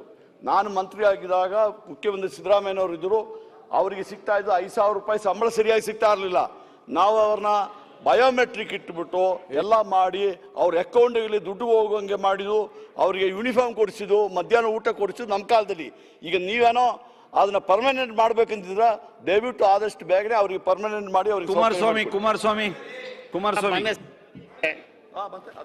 ಮಾನ್ಯ ಮುಖ್ಯಮಂತ್ರಿಗಳು ಈ ವರ್ಷದ ಬಜೆಟ್ನಲ್ಲಿ ಸುಮಾರು 30,000 ಕೋಟಿ ರೂಪಾಯಿಯನ್ನು ತಾವು ನಮ್ಮ ಪರಿಶಿಷ್ಟ ಜಾತಿ ವರ್ಗದವರ ಏಳಿಗೆಗಾಗಿ ತಾವು ಹಣವನ್ನು ನಿಗದಿ ಮಾಡಿದಿರಿ, ವಿಶೇಷ ಘಟಕ ಯೋಜನೆ ಮತ್ತು ಬುಡಕಟ್ಟು ಉಪಯೋಜನೆಯಲ್ಲಿ. ಆದರೆ ಕಳೆದ ಸಾರಿ ತಾವು ಏನು 29,000 ಕೋಟಿ ಹಣ ನಿಗದಿ ಮಾಡಿದಿರಿ, ಅದೇ ಪೂರ್ಣ ಪ್ರಮಾಣದಲ್ಲಿ ಬಿಡುಗಡೆ ಆಗಿಲ್ಲ. ಅದು ದುರುಪಯೋಗ ಆಗಿದೆ. ಸರಿಯಾದ ರೀತಿಯಲ್ಲಿ ಸಮರ್ಪಕವಾಗಿ ಹಂಚಿಕೆ ಆಗಿಲ್ಲ. ಪರಿಶಿಷ್ಟ ಜಾತಿ ವರ್ಗದವರು ಎಲ್ಲೆಲ್ಲಿದ್ದಾರೆ ಅಲ್ಲಿ ಕ್ಷೇತ್ರಗಳಿಗೆ ಸರಿಯಾದ ರೀತಿಯಲ್ಲಿ ಜನಸಂಖ್ಯೆ ಆಧಾರದ ಮೇಲೆ ಬಿಡುಗಡೆ ಆಗಿಲ್ಲ. ದಯಮಾಡಿ ಅದೇ ಥರ ಆಗಬಾರ್ದು. ಈ ವರ್ಷನಾದರೂ ಕೂಡ ಸರಿಯಾದ ರೀತಿಯಲ್ಲಿ ಆಗಲಿ. ಆಮೇಲೆ ಕಳೆದ ಸಾರಿ ಯಾವ ಇಲಾಖೆಗೆ ಏನೇನು ತಾವು ಹಣವನ್ನು ಖರ್ಚು ಮಾಡಿದ್ರೆ ಅನ್ನೋದ್ರ ಬಗ್ಗೆ ದಯಮಾಡಿ ಒಂದು ವೈಟ್ ಪೇಪರ್ನ ಪ್ರಕಟಿಸಬೇಕು. ನಾವು ಇದ್ರ ಬಗ್ಗೆ ಬಹಳ ಕೇಳಿದೀವಿ. ಎರಡನೇದಾಗಿ ಅಬಕಾರಿ ಇಲಾಖೆಯಿಂದ ತಾವು 35,000 ಕೋಟಿ ರೂಪಾಯಿಯನ್ನ ಮುಂದಿನ ವರ್ಷ ತಾವು ನಿರೀಕ್ಷೆ ಮಾಡಿದಿರಿ. ಸರ್, ದಯಮಾಡಿ ಯಾವುದೇ ನಾಗರಿಕ ಸರ್ಕಾರ ಬರೀ ಈ ಅಬಕಾರಿ ಇಲಾಖೆಯ ಲಾಭದಿಂದ ನಡೆಯೋದು ಬೇಡ. ನಾವು ಹಳ್ಳಿಗಳಿಗೆ ಹೋದಾಗ ನಮ್ಮ ಸಹೋದರಿಯರು ತಾಯಿಯಂದಿರು ನಮಗೆ ಯಾವ ಥರ ಮಾತಾಡ್ತಾರೆ ಗೊತ್ತಾ ಬಗ್ಗೆ. ದಯಮಾಡಿ ಅದರ ಆದಾಯದ ಮೇಲೆ ನಮ್ಮ ಸರ್ಕಾರ ನಡೆಯೋದು ಬೇಡ. ಅದರ ಬಗ್ಗೆ ಅದನ್ನು ತಾವು ಕಡ್ಡಾಯವಾಗಿ ಮಾರಾಟ ಮಾಡೋದನ್ನ ನಿಲ್ಲಿಸಿ. ಅವರಾಗೆ ಮಾಡಿದ್ರೆ ಆಮೇಲೆ ಹಳ್ಳಿಗಳಲ್ಲಿ ತಗೊಂಡು ಮಾರಾಟ ಮಾಡ್ತಿರ್ತಕ್ಕಂಥದ್ದು ಈ ತರದ ಅನುದಾನ ಆಗ್ಬಾರ್ದು. ಅದು ಆದಾಯದಲ್ಲಿ ಅದ್ರ ಬಗ್ಗೆ ನಾನು ಅವ್ರ ಶಿವಲಿಂಗೇಗೌಡರು 1 ನಿಮಿಷ. ಸನ್ಮಾನ್ಯ ಅಧ್ಯಕ್ಷರೇ, 5 ನಿಮಿಷ ಅಷ್ಟೇ. ಇಲ್ಲ ಈಗ ಮತ್ತೆ 2 ಹೋಗಿ ಈಗ 5 ಹೋಯ್ತು. ಹಂಗ ಆಗೋದಿಲ್ಲ ಶಿವಲಿಂಗೇಗೌಡರು. ಮುಗಿಸ್ಬಿಡ್ತೀನಿ ನಾನಿಲ್ಲ ಅಂದ್ರೆ. ಅಧ್ಯಕ್ಷರಿಗೆ ಹೆಂಗ ನಾನು ಇಲ್ಲ ಮುಗಿಸ್ಬಿಡ್ತೀನಿ ನಾನಿಲ್ಲ ಅಂದ್ರೆ ಬೇಗ 2 ನಿಮಿಷ. ನಾನು ಸನ್ಮಾನ್ಯ ಮುಖ್ಯಮಂತ್ರಿಗಳಲ್ಲಿ ವಿನಂತಿ ಮಾಡ್ಕೊಳ್ಳೋದು, 3,09,000 ಕೋಟಿ ಬಜೆಟ್ ಅನ್ನ ಮಂಡನೆ ಮಾಡಿದಿರಿ, ಸಂತೋಷ. ಆದ್ರೆ ಅದರಲ್ಲಿ ರೆವಿನ್ಯೂ ಎಕ್ಸ್ಪೆಂಡಿಚರ್ ಅಲ್ಲ. ನಾನು 1 ನಿಮಿಷ ನಾನು ಕೇಳೋ ಪ್ರಶ್ನೆ ಇಡೀ ಸದನಕ್ಕೆ ಗೊತ್ತಾಯ್ತು. ನೀವು ಪ್ರಶ್ನೆ ಕೇಳ್ಬಿಡಿ. ಅದನ್ನೇ ಪ್ರಶ್ನೆ ಕೇಳ್ತೀನಿ. 3,09,000 ಕೋಟಿನಲ್ಲಿ ರೆವಿನ್ಯೂ ಎಕ್ಸ್ಪೆಂಡಿಚರ್ಗೆ 2,06,000 ಕೋಟಿ ಹೋಗುತ್ತೆ. 2,06,000 ಕೋಟಿ ಹೋದ್ರೆ ಇನ್ನು ಉಳ್ಕೊಳ್ಳೋದು 1,03,000 ಕೋಟಿ. ಅದರಲ್ಲಿ ನಾವು ಮಾಡಿರ್ತಕ್ಕಂಥ ಸಾಲಕ್ಕೆ 22,000 ಕೋಟಿ ಹೋಗುತ್ತೆ, ಇನ್ನು 81,000 ಕೋಟಿ ಉಳಿಯುತ್ತೆ. ನಮ್ಮ ಹತ್ರ 77,000 ಕೋಟಿ ಅದಕ್ಕೆ ಸೇರಿತೆ, 77,500 ಕೋಟಿ ಸಾಲು ಸೇರಿತೆ. ಆ 77,500 ಕೋಟಿ ಸಾಲ ಏನಾದರೂ ಇಲ್ಲದೆ ಹೋದರೆ ಈಗ ಅಭಿವೃದ್ಧಿ ಕೆಲಸಕ್ಕೆ ಉಳ್ಕೊಂಡಿರೋದೆ 81,000 ಕೋಟಿ. ಈಗ ನಮ್ಮ ಹತ್ರ ನಾನು ಮುಖ್ಯಮಂತ್ರಿಗಳ ಹತ್ರ ಮನವಿ ಮಾಡೋದು, ನಾವು ಹೋಗಿ ಬರ್ಸ್ಕೊಂಡಿದ್ದೀವಿ, ಮುಖ್ಯಮಂತ್ರಿಗಳ ಹತ್ರ ಇಲ್ಲ ಅಂತ ಹೇಳೋದಿಲ್ಲ. ನಾನು ಹೇಳ್ತಾ ಇರೋದು ನನ್ನ ಒಂದು ಅಂದಾಜಿನ ಪ್ರಕಾರ 2,500 ಲಕ್ಷ ಕೋಟಿ ಕ್ರಿಯಾ ಯೋಜನೆಗಳು ಈ ಸರ್ಕಾರದಲ್ಲಿ ಇದ್ದಾವೆ. ಎಲ್ಲ ಇಲಾಖೆಯಿಂದಲೂ ಕಾಮಗಾರಿಗಳು ಕ್ರಿಯಾ ಯೋಜನೆಗಳು ಇದ್ದಾವೆ. ನಿಮ್ಮ ಹತ್ರ ಸಾಲ ಮಾಡದೇ ಇದ್ರೆ 77,000 ಕೋಟಿ ಸಾಲ ಮಾಡದೇ ಇದ್ರೆ ನೀವು ಅಭಿವೃದ್ಧಿ ಕೆಲಸ ಮಾಡೋಕ್ಕಾಗಲ್ಲ. ಎಲ್ಲ ಬದ್ಧತಾ ವೆಚ್ಚ ಕಮಿಟ್ಮೆಂಟ್ ಎಕ್ಸ್ಪೆಂಡಿಚರ್ ಹೋಗುತ್ತೆ. ಅದಕ್ಕೋಸ್ಕರ ಏನು ಮಾಡಬೇಕು, ಈ ರೀತಿ ಆದಾಗ ಪೆಂಡಿಂಗ್ ಬಿಲ್ಸ್ ಜಾಸ್ತಿ ಆದಾಗ ಎಲ್ಲ ಕಾಮಗಾರಿಗಳು ಎಲ್ಲ ಅಭಿವೃದ್ಧಿ ಕೆಲಸಗಳು ಕುಂಠಿತ ಆದಾಗ ಎಲ್ಲೋ ಒಂದು ಕಡೆ ಸರ್ಕಾರ ಮುಜುಗರಕ್ಕೆ ಸಿಗಲ್ವೇ ಅಂತಕ್ಕಂಥದ್ದು ನಂದು ಒಂದು ಪ್ರಶ್ನೆ. ಎರಡನೇ ಪ್ರಶ್ನೆ, ಸನ್ಮಾನ್ಯ ಅಧ್ಯಕ್ಷರೇ, ಈಗ ಕೇಂದ್ರ ಸರ್ಕಾರಕ್ಕೆ ನಾವು 2,74,072,000 ಕೋಟಿ ಟ್ಯಾಕ್ಸ್ ಅನ್ನ ಕಟ್ತಾ ಇದ್ದೀವಿ. ನೀವು ಅವತ್ತಿನ ದಿವಸ 19ನೇ ಇಸ್ವಿನಲ್ಲೇ 50,000 ಕೋಟಿ ಹಣವನ್ನು ನಮಗೆ ತೆರಿಗೆ ರೂಪದಲ್ಲಿ ರಾಜ್ಯ ಸರ್ಕಾರ ಕೊಟ್ಟಿದ್ದೀರಿ. ಆವತ್ತು ಕೇಂದ್ರ ಸರ್ಕಾರದ ಬಜೆಟ್ ಇದ್ದದ್ದು 24 ಲಕ್ಷ ಕೋಟಿ. ಇವತ್ತು ಅದೇ 50,000 ಕೊಡ್ತಾ ಇದ್ದೀರಿ. ಇವತ್ತು 45 ಲಕ್ಷ ಕೋಟಿ ಬಜೆಟನ್ನು ಕೇಂದ್ರ ಸರ್ಕಾರ ಮಂಡಿಸಿದೆ. ಆದ್ರಿಂದ ತೆರಿಗೆಯ ಹಣವನ್ನು ಸ್ವಲ್ಪ ಮಾರ್ಪಾಡು ಮಾಡಿ ರಾಜ್ಯ ಸರ್ಕಾರಕ್ಕೆ ಸ್ವಲ್ಪ ಹಣವನ್ನು ಹೆಚ್ಚಿಗೆ ಕೊಡಬೇಕು. ತೆರಿಗೆ ರೂಪದಲ್ಲೂ ಕೊಡಬೇಕು, ಅನುದಾನದ ರೂಪದಲ್ಲೂ ಕೊಡಬೇಕು. ಈಗ ಅನುದಾನ ಏನು ಸೆಂಟ್ರಲ್ಲಿ ಸ್ಪಾನ್ಸರ್ ಸ್ಕೀಮ್ಗೆ ಅಂತೇಳಿ 13,000 ಕೋಟಿ ಕೊಟ್ಟಿದ್ದೀರಿ. ಆ 13,000 ಕೋಟಿ ಸಾಕಾಗೋದಿಲ್ಲ. ಅದರಿಂದ ಬಹಳ ಕೆಲಸಗಳು ಕುಂಠಿತ ಆಗ್ತಾ ಇದ್ದಾವೆ. ಅದಕ್ಕೋಸ್ಕರ ನೀವು ದಯಮಾಡಿ ಕೇಂದ್ರ ಸರ್ಕಾರದಲ್ಲಿ ಈಗ ಅದಕ್ಕೋಸ್ಕರನೇ ಸರಿಯಾದ ರೀತಿ ಹಣನ ಹಂಚಿಕೆ ಮಾಡಬೇಕು ಅಂತೇಳಿ ಫೈನಾನ್ಸ್ ಕಮಿಷನ್ ರಚನೆ ಮಾಡಿದ್ರು. ಆ ಫೈನಾನ್ಸ್ ಕಮಿಷನ್ ಏನ್ ಮಾಡ್ತಾ ಐತೆ ಅನ್ನೋದು ಗೊತ್ತಿಲ್ಲ. ಆದ್ರಿಂದ ಏನಾದ್ರೂ ಮಾಡಿ ರಾಜ್ಯ ಸರ್ಕಾರ ಸಿಕ್ಕಿರ್ತಕ್ಕಂಥ ಇಕ್ಕಟ್ಟಿನಿಂದ ಪಾರ್ ಮಾಡೋದಕ್ಕೆ ಕೆಲಸ ಮಾಡಬೇಕು ಅಂತೇಳಿ ನನ್ನ ಮನವಿ. ಮುಖ್ಯಮಂತ್ರಿಗಳು ಇನ್ನೇನಿಲ್ಲ, ಮುಖ್ಯಮಂತ್ರಿಗಳು ಬನ್ನಿ. ಇಲ್ಲ ಆಯ್ತು, ಈಗ ಆಯ್ತು, ನಿಮ್ಮವ್ರು ಮಾತಾಡಾಗಿದೆ, ಸಾಕು ಬಿಡ್ರಿ, ಸಾಕು ಕಂಡ್ರೆ ಮತ್ತೆ ಸಾಕು ಬಿಡ್ರಿ, ಬಿಡ್ರಿ ಮುಗಿಸ್ಬಿಡೋಣ.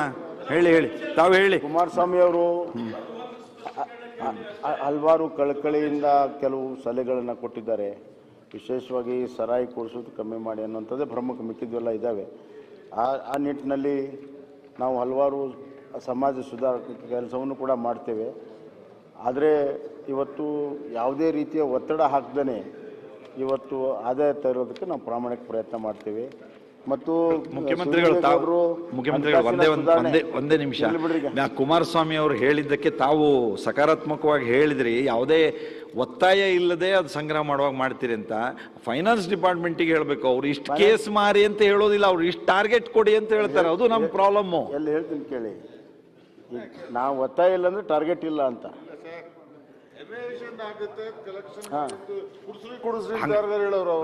ಅದೇ ಮಾಡೋದು ನಿಮ್ಗೂ ನನ್ಗೆ ಗೊತ್ತದೆ ಜಾಸ್ತಿ, ನಾನು ನೋಡಿದ್ದೇನೆ. ಹೋಗ್ಲಿ ಬಿಡಿ, ನೀವು ಮುಂದಿನ ಹೇಳ್ರಿ. ಶಿವಲಿಂಗೇಗೌಡರು ಹಲವಾರು ಸಲಹೆ ಕೊಟ್ಟಿದ್ದಾರೆ. ಸೆಂಟ್ರಲ್ ಇಂದ ದುಡ್ಡು ತರೋದ್ರಿಂದ ಹಿಡಿದು ಎಲ್ಲವೂ ಕೂಡ ಸಲಹೆ ಕೊಟ್ಟಿದ್ದಾರೆ. ಅವುಗಳನ್ನ ಖಂಡಿತವಾಗೂ ರಾಜ್ಯ ಸರ್ಕಾರದ ಬೊಕ್ಸಕ್ಕೆ ಹೆಂಗೆ ಸೇರಿಸಬೇಕನ್ನುವಂಥ ಸಲಹೆಗಳನ್ನೇ ಅವ್ರು ಕೊಟ್ಟಿದ್ದಾರೆ. ಅದು ಸ್ವಾಗತಾರ್ಹ. ಅದನ್ನು ಇಂಪ್ಲಿಮೆಂಟ್ ಮಾಡೋದಕ್ಕೆ ಪ್ರಾಮಾಣಿಕವಾದ ಪ್ರಯತ್ನವನ್ನು ನಮ್ಮ ಸರ್ಕಾರ ಮಾಡ್ತಿದೆ. ಹೀಗಾಗಿ ಇವತ್ತು ಮಾನ್ಯ ಸಭಾಧ್ಯಕ್ಷರೇ, ದಿನಾಂಕ 30/3/2024 ಕೊನೆಗೊಳ್ಳುವ ಆರ್ಥಿಕ ವರ್ಷದಲ್ಲಿ ಬರುವ ಅಭಿಯಾಚನೆಗಳ ಕ್ರಮಾಂಕ 1ರಿಂದ 28 ಇವುಗಳಿಗೆ ಸಂಬಂಧಿಸಿದಂತೆ ಸಂದಾಯ ಆಗುವ ವೆಚ್ಚಗಳ ಭರಿಸಲು ಸರ್ಕಾರಕ್ಕೆ ರಾಜಸ್ವ ಖಾತೆಯಲ್ಲಿ ಹಾಗೂ ಬಂಡವಾಳ ಖಾತೆಯಲ್ಲಿ ಮಂಜೂರು ಮಾಡಿದ ಮೊಬೈಲ್ಗಳ ಸೇರಿ ಬೇಡಿಕೆಗಳ ಪಟ್ಟಿಯಲ್ಲಿ ನಮೂದಿಸಿದ ಮೊಬೈಲ್ಗಳಿಗಾಗಿ ಮೀರಿದ ಮೊತ್ತವನ್ನು ಲೇಖಾನುದಾನವಾಗಿ ಈ ಸಭೆಯ ಮಂಜೂರು ಮಾಡಬೇಕೆಂದು ಕೋರುತ್ತೇನೆ. ಓಕೆ. 2023-24ನೇ ಸಾಲಿನ ವೆಚ್ಚಕ್ಕಾಗಿ ಅನುದಾನಗಳನ್ನು ಪಡೆಯಲು ಬೇಡಿಕೆಗಳ ಲೇಖಾನುದಾನ ಪ್ರಸ್ತಾವವನ್ನು ಸಭೆಯ ಮತಕ್ಕೆ ಹಾಕುತ್ತೇನೆ. ದಿನಾಂಕ 31/3/2024 ಕೊನೆಗೊಳ್ಳುವ ಆರ್ಥಿಕ ವರ್ಷದಲ್ಲಿ ಬರುವ ಅಭಿಯಾಚನೆಗಳ ಕ್ರಮಾಂಕ 1ರಿಂದ 28ರವರೆಗಿನ ಸಂಬಂಧಿಸಿದಂತೆ ಸಂದಾಯವಾಗುವ ವೆಚ್ಚಗಳನ್ನು ಭರಿಸಲು ಸರ್ಕಾರಕ್ಕೆ ರಾಜಸ್ವ ಖಾತೆಯಲ್ಲಿ ಹಾಗೂ ಬಂಡವಾಳ ಖಾತೆಯಲ್ಲಿ ಮಂಜೂರು ಮಾಡಿದ ಮೊಬೈಲ್ಗಳನ್ನು ಸೇರಿ ಬೇಡಿಕೆಗಳ ಪಟ್ಟಿಯಲ್ಲಿ ನಮೂದಿಸಿದ ಮೊಬೈಲ್ಗೆ ಮೀರದ ಮೊತ್ತವನ್ನು ಲೇಖಾನುದಾನವಾಗಿ ಮಂಜೂರಿ ಮಾಡುತ್ತದೆ. ಪ್ರಸ್ತಾವದ ಪರವಾಗಿರುವವರು ಹೌದು ಎಂದು ಸೂಚಿಸಬೇಕು. ಪ್ರಸ್ತಾವದ ವಿರೋಧವಾಗಿರುವವರು ಇಲ್ಲ ಎಂದು ಸೂಚಿಸಬೇಕು. ಪ್ರಸ್ತಾವವು ಹೌದು ಎನ್ನುವರ ಪರವಾಗಿದೆ ಎಂದು ಭಾವಿಸುತ್ತೇನೆ. ಪ್ರಸ್ತಾವವು ಹೌದು ಎನ್ನುವರ ಪರವಾಗಿದೆ. ಪ್ರಸ್ತಾವವು ಹೌದು ಎನ್ನುವರ ಪರವಾಗಿದೆ. ಪ್ರಸ್ತಾವವು ಅಂಗೀಕೃತವಾಗಿದೆ. ಮಾನ್ಯ ಮುಖ್ಯಮಂತ್ರಿಗಳು ಬಜೆಟ್ ಮಾಡ್ತೇವೆ. ಅದು ಆಮೇಲೆ ನೋಡಿ. ಪೂರಕ ಅಂದಾಜುಗಳು ಮುಖ್ಯಮಂತ್ರಿಗಳು. ಮಾನ್ಯ ಸಭಾಧ್ಯಕ್ಷರೇ, 2023 ಮಾರ್ಚ್ 31 ಕೊನೆಗೊಳ್ಳುವ ಆರ್ಥಿಕ ವರ್ಷದಲ್ಲಿ ಬರುವ ಅಭಿಯಾಚನೆಗಳ ಕ್ರಮಾಂಕ 1ರಿಂದ 6, 8, 8ರಿಂದ 12, 14, 16ರಿಂದ 21, 24ರಿಂದ 26ಕ್ಕೆ ಸಂಬಂಧಿಸಿದಂತೆ ಸಂದಾಯವಾಗುವ ವೆಚ್ಚ ಭರಿಸಲು ಸರ್ಕಾರಕ್ಕೆ ರಾಜಸ್ವ ಖಾತೆಯಲ್ಲಿ ಹಾಗೂ ಬಂಡವಾಳ ಖಾತೆಯಲ್ಲಿ ಮಂಜೂರು ಮಾಡಿದ ಮೊಬೈಲ್ಗಳನ್ನು ಸೇರಿ ಬೇಡಿಕೆಗಳ ಪಟ್ಟಿಯಲ್ಲಿ ನಮೂದಿಸಿದ ಮೊಬೈಲ್ಗೆ ಮೀರಿದ ಮೊತ್ತವನ್ನು ಈ ಸಭೆ ಮಂಜೂರು ಮಾಡಬೇಕೆಂದು ಕೋರುತ್ತೇನೆ. 2022-23ನೇ ಸಾಲಿನ ಪೂರಕ ಅಂದಾಜುಗಳ 3ನೇ ಹಾಗೂ ಅಂತಿಮ ಕಂತಿನ ಬೇಡಿಕೆಗಳ ಪ್ರಸ್ತಾವವನ್ನು ಸಭೆಯ ಮತಕ್ಕೆ ಹಾಕುತ್ತೇನೆ. 2023ನೇ ಮಾರ್ಚ್ 31ರಂದು ಕೊನೆಗೊಳ್ಳುವ ಆರ್ಥಿಕ ವರ್ಷದಲ್ಲಿ ಬರುವ ಅಭಿಯಾಚನೆಗಳ 1ರಿಂದ 6, 8ರಿಂದ 12, 14ರಿಂದ 16ರಿಂದ 21 ಮತ್ತು 24ರಿಂದ 26 ಸಂಬಂಧಿಸಿದಂತೆ ಸಂದಾಯವಾಗುವ ವೆಚ್ಚಗಳನ್ನು ಭರಿಸಲು ಸರ್ಕಾರದ ರಾಜಸ್ವ ಖಾತೆಯಲ್ಲಿ ಹಾಗೂ ಬಂಡವಾಳ ಖಾತೆಯಲ್ಲಿ ಮಂಜೂರು ಮಾಡಿದ ಮೊಬೈಲ್ಗಳನ್ನು ಸೇರಿ ಬೇಡಿಕೆಗಳ ಪಟ್ಟಿಯಲ್ಲಿ ನಮೂದಿಸಿದ ಮೊಬೈಲ್ಗೆ ಮೀರದ ಮೊತ್ತವನ್ನು ಈ ಸಭೆಯು ಮಂಜೂರು ಮಾಡುತ್ತದೆ. ಪ್ರಸ್ತಾವದ ಪರವಾಗಿರುವವರು ಹೌದು ಎಂದು ಸೂಚಿಸಬೇಕು. ಪ್ರಸ್ತಾವದ ವಿರೋಧವಾಗಿರುವವರು ಇಲ್ಲ ಎಂದು ಸೂಚಿಸಬೇಕು. ಪ್ರಸ್ತಾವವು ಹೌದು ಎನ್ನುವರ ಪರವಾಗಿದೆ ಎಂದು ಭಾವಿಸುತ್ತೇನೆ. ಪ್ರಸ್ತಾವ ಹೌದು ಎನ್ನುವರ ಪರವಾಗಿದೆ. ಪ್ರಸ್ತಾವ ಹೌದು ಎನ್ನುವರ ಪರವಾಗಿದೆ. ಪ್ರಸ್ತಾವವು ಅಂಗೀಕೃತವಾಗಿದೆ. ಈಗ ನಾನು ಪೂರಕ ಕಲಾಪಗಳ ಪಟ್ಟಿಯನ್ನು ತಮಗೆ ಪೂರೈಕೆ ಮಾಡಿದ್ದೇನೆ. ಇದಕ್ಕೆ ಸಂಬಂಧಪಟ್ಟಂತೆ 2 ಬಿಲ್ ಇದೆ, ಮತ್ತೊಂದು ಬಿಲ್ ಇದೆ. ಈಗ ಮಾನ್ಯ ಬಸವರಾಜ ಬೊಮ್ಮಾಯಿ ಅವರು ಕರ್ನಾಟಕ ಧನ ವಿನಿಯೋಗ. ಮಾನ್ಯ ಸಭಾಧ್ಯಕ್ಷರೇ, 2023ನೇ ಸಾಲಿನ ಕರ್ನಾಟಕ ಧನಿಯೋಗ ಲೇಖಾನುದಾನ ವೇದಿಕೆ ಮಂಡಿಸಲು ಅನುಮತಿ ಕೋರುತ್ತೇನೆ. ಪ್ರಸ್ತಾವನೆಯನ್ನು ಮಂಡಿಸಲಾಯಿತು. ಈಗ ಪ್ರಸ್ತಾವನೆಯನ್ನು ಸಭೆಯ ಮತಕ್ಕೆ ಹಾಕುತ್ತೇನೆ. 2023ನೇ ಸಾಲಿನ ಕರ್ನಾಟಕ ಧನ ವಿನಿಯೋಗ ಲೇಖಾನುದಾನ ವಿಧೇಯಕವನ್ನು ಮಂಡಿಸಲು ಸಭೆಯು ಅನುಮತಿ ನೀಡಬೇಕು. ಪ್ರಸ್ತಾವದ ಪರವಾಗಿರುವವರು ಹೌದು ಎಂದು ಸೂಚಿಸಬೇಕು. ಪ್ರಸ್ತಾವದ ವಿರೋಧವಾಗಿರುವವರು ಇಲ್ಲ ಎಂದು ಸೂಚಿಸಬೇಕು. ಪ್ರಸ್ತಾವ ಹೌದು ಎನ್ನುವರ ಪರವಾಗಿದೆ ಎಂದು ಭಾವಿಸುತ್ತೇನೆ. ಪ್ರಸ್ತಾವ ಹೌದು ಎನ್ನುವರ ಪರವಾಗಿದೆ. ಪ್ರಸ್ತಾವ ಅಂಗೀಕೃತವಾಗಿದೆ. ಮಾನ್ಯ ಮುಖ್ಯಮಂತ್ರಿಗಳು ಈಗ ವಿಧೇಯಕವನ್ನು ಮಂಡಿಸಬೇಕು. ಮಾನ್ಯ ಸಭಾಧ್ಯಕ್ಷರೇ, ವಿಧೇಯಕವನ್ನು ಮಂಡಿಸುತ್ತಿದ್ದೇನೆ. ವಿಧೇಯಕವನ್ನು ಮಂಡಿಸಲಾಗಿದೆ. ಮಾನ್ಯ ಮುಖ್ಯಮಂತ್ರಿಗಳು ಬಸವರಾಜ ಬೊಮ್ಮಾಯಿ ಅವರು ಧನ ವಿನಿಯೋಗ ವಿಧೇಯಕ 2 ಈಗ 2ನೇ ಬಿಲ್ ಇದೆ ನೋಡಿ, 2023ನೇ. ಮಾನ್ಯ ಸಭಾಧ್ಯಕ್ಷರು, 2023 ಸಾಲಿನ ಕರ್ನಾಟಕ ಧನಿಯೋಗ ವಿಧೇಯಕ ಮಂಡಿಸಲು ಅನುಮತಿ ಕೋರುತ್ತೇನೆ. ಓಕೆ, ಪ್ರಸ್ತಾವನೆಯನ್ನು ಮಂಡಿಸಲಾಯಿತು. ಈಗ ಪ್ರಸ್ತಾವನೆಯನ್ನು ಸಭೆಯ ಮತಕ್ಕೆ ಹಾಕುತ್ತೇನೆ. 2023ನೇ ಸಾಲಿನ ಕರ್ನಾಟಕ ಧನ ವಿನಿಯೋಗ ವಿಧೇಯಕವನ್ನು ಮಂಡಿಸಲು ಸಭೆಯ ಅನುಮತಿ ನೀಡಬೇಕು. ಪ್ರಸ್ತಾವದ ಪರವಾಗಿರುವವರು ಹೌದು ಎಂದು ಸೂಚಿಸಬೇಕು. ಪ್ರಸ್ತಾವದ ವಿರೋಧವಾಗಿರುವವರು ಇಲ್ಲ ಎಂದು ಸೂಚಿಸಬೇಕು. ಪ್ರಸ್ತಾವ ಹೌದು ಎನ್ನುವರ ಪರವಾಗಿದೆ ಎಂದು ಭಾವಿಸುತ್ತೇನೆ. ಪ್ರಸ್ತಾವ ಹೌದು ಎನ್ನುವರ ಪರವಾಗಿದೆ. ಪ್ರಸ್ತಾವ ಅಂಗೀಕೃತವಾಗಿದೆ. ಮಾನ್ಯ ಮುಖ್ಯಮಂತ್ರಿಗಳು ಈಗ ವಿಧೇಯಕವನ್ನು ಮಂಡಿಸಬೇಕು. ಮಾನ್ಯ ಸಭಾಧ್ಯಕ್ಷರೇ, ವಿಧೇಯಕವನ್ನು ಮಂಡಿಸುತ್ತಿದ್ದೇನೆ. ವಿಧೇಯಕವನ್ನು ಮಂಡಿಸಲಾಯಿತು. ಈಗ ಮಾನ್ಯ ಬಸವರಾಜ ಬೊಮ್ಮಾಯಿ ಅವರು 3ನೇದು ಒಂದು ಬಿಲ್ ಇದೆ, ಕರ್ನಾಟಕ ನ್ಯಾಯವಾದಿಗಳ ಮೇಲಿನ ಸಂಬಂಧಪಟ್ಟಂತೆ. ಇದು ಇನ್ನೊಂದಿದೆ, ಸಾರಿ, ಅಜೆಂಡಾದಲ್ಲಿ ಇಲ್ಲಿದೆ, ಇದು ಕರೆಕ್ಟ್. ವಿಧೇಯಕವನ್ನು ಮಂಡಿಸೋದು, ಅದು ವಿಧೇಯಕವನ್ನು ಮಂಡಿಸೋದು ಇದು ಮಾನ್ಯ ಮುಖ್ಯಮಂತ್ರಿಗಳು ವೃತ್ತಿಗಳ ಕಸಬುಗಳ ಆಜೀವಿಕೆಗಳು ಅದು ತಾವು ಮಂಡಿಸಬೇಕು. ಅದನ್ನು ಮಾನ್ಯ ಸಭಾಧ್ಯಕ್ಷರೇ, 2023 ಸಾಲಿನ ಕರ್ನಾಟಕ ವ್ಯಕ್ತಿಗಳ ಕಸುಬುಗಳ ಜೀವಿಕೆಗಳ ಮತ್ತು ಉದ್ಯೋಗಗಳ ಮೇಲಿನ ತೆರಿಗೆ ತಿದ್ದುಪಡಿ ವಿಧೇಯಕವನ್ನು ಮಂಡಿಸಲು ಅನುಮತಿ ಕೋರುತ್ತೇನೆ. ಪ್ರಸ್ತಾವನೆಯನ್ನು ಮಂಡಿಸಲಾಯಿತು. ಈಗ ಪ್ರಸ್ತಾವನೆಯನ್ನು ಸಭೆಯ ಮತಕ್ಕೆ ಹಾಕುತ್ತೇನೆ. 2023ನೇ ಸಾಲಿನ ಕರ್ನಾಟಕ ವೃತ್ತಿಗಳ ಕಸಬುಗಳ ಆಜೀವಿಕೆಗಳ ಮತ್ತು ಉದ್ಯೋಗಗಳ ಮೇಲಣ ತೆರಿಗೆ ತಿದ್ದುಪಡಿ ವಿಧೇಯಕವನ್ನು ಮಂಡಿಸಲು ಸಭೆಯ ಅನುಮತಿ ನೀಡಬೇಕು. ಪ್ರಸ್ತಾವದ ಪರವಾಗಿರುವವರು ಹೌದು ಎಂದು ಸೂಚಿಸಬೇಕು. ಪ್ರಸ್ತಾವದ ವಿರೋಧವಾಗಿರುವವರು ಇಲ್ಲ ಎಂದು ಸೂಚಿಸಬೇಕು. ಪ್ರಸ್ತಾವ ಹೌದು ಎನ್ನುವರ ಪರವಾಗಿದೆ ಎಂದು ಭಾವಿಸುತ್ತೇನೆ. ಪ್ರಸ್ತಾವ ಹೌದು ಎನ್ನುವರ ಪರವಾಗಿದೆ. ಪ್ರಸ್ತಾವ ಅಂಗೀಕೃತವಾಗಿದೆ. ಮಾನ್ಯ ಮುಖ್ಯಮಂತ್ರಿಗಳು ಈಗ ವಿಧೇಯಕವನ್ನು ಮಂಡಿಸಬೇಕು. ಮಾನ್ಯ ಸಭಾಧ್ಯಕ್ಷರೇ, ವಿಧೇಯಕವನ್ನು ಮಂಡಿಸುತ್ತಿದ್ದೇನೆ. ಓಕೆ, ವಿಧೇಯಕವನ್ನು ಮಂಡಿಸಲಾಯಿತು. ಮಾನ್ಯ ಮುಖ್ಯಮಂತ್ರಿಗಳು ಈಗ ನಾನು ಆಗ ಹೇಳಿದ ಬಿಲ್ಲು, ನ್ಯಾಯವಾದಿಗಳ ಬಿಲ್. ಮಾನ್ಯ ಸಭಾಧ್ಯಕ್ಷರೇ, 2023 ಸಾಲಿನ ಕರ್ನಾಟಕ ನ್ಯಾಯವಾದಿಗಳ ಮೇಲಿನ ಹಿಂಸಾಚಾರ ನಿಷೇಧ ವಿಧೇಯಕವನ್ನು ಮಂಡಿಸಲು ಅನುಮತಿ. ಓಕೆ, ಪ್ರಸ್ತಾವನೆಯನ್ನು ಮಂಡಿಸಲಾಯಿತು. ಈಗ ಪ್ರಸ್ತಾವನೆಯನ್ನು ಸಭೆಯ ಮತಕ್ಕೆ ಹಾಕುತ್ತೇನೆ. ಪ್ರಸ್ತಾವನೆ ಹೀಗಿದೆ: 2023ನೇ ಸಾಲಿನ ಕರ್ನಾಟಕ ನ್ಯಾಯವಾದಿಗಳ ಮೇಲಿನ ಹಿಂಸಾಚಾರ ನಿಷೇಧ ವಿಧೇಯಕವನ್ನು ಮಂಡಿಸಲು ಸಭೆಯು ಅನುಮತಿ ನೀಡಬೇಕು. ಪ್ರಸ್ತಾವದ ಪರವಾಗಿರುವವರು ಹೌದು ಎಂದು ಸೂಚಿಸಬೇಕು. ಪ್ರಸ್ತಾವದ ವಿರೋಧವಾಗಿರುವವರು ಇಲ್ಲ ಎಂದು ಸೂಚಿಸಬೇಕು. ಪ್ರಸ್ತಾವ ಹೌದು ಎನ್ನುವರು ಪರವಾಗಿದೆ ಎಂದು ಭಾವಿಸುತ್ತೇನೆ. ಪ್ರಸ್ತಾವ ಹೌದು ಎನ್ನುವರು ಪರವಾಗಿದೆ. ಪ್ರಸ್ತಾವ ಅಂಗೀಕೃತವಾಗಿದೆ. ಮಾನ್ಯ ಮುಖ್ಯಮಂತ್ರಿಗಳು ಈಗ ವಿಧೇಯಕವನ್ನು ಮಂಡಿಸಬೇಕು. ವಿಧೇಯಕವನ್ನು ಮಂಡಿಸಲಾಯಿತು. ವಿಧೇಯಕವನ್ನು ಪರ್ಯಾಲೋಚಿಸುವುದು ಮತ್ತು ಅಂಗೀಕರಿಸುವುದು ಮಾನ್ಯ ಮುಖ್ಯಮಂತ್ರಿಗಳು ಬಸವರಾಜ ಬೊಮ್ಮಾಯಿ ಅವರು. ಧನ ವಿನಿಯೋಗ. ಮಾನ್ಯ ಸಭಾಧ್ಯಕ್ಷರೇ, 2023 ಸಾಲಿನ ಕರ್ನಾಟಕ ಧನಿಯೋಗ ಲೇಖಾನುದಾನ ವಿಧೇಯಕವನ್ನು ಪರ್ಯಾಲೋಚಿಸಬೇಕೆಂದು ಮಂಡಿಸುತ್ತೇನೆ.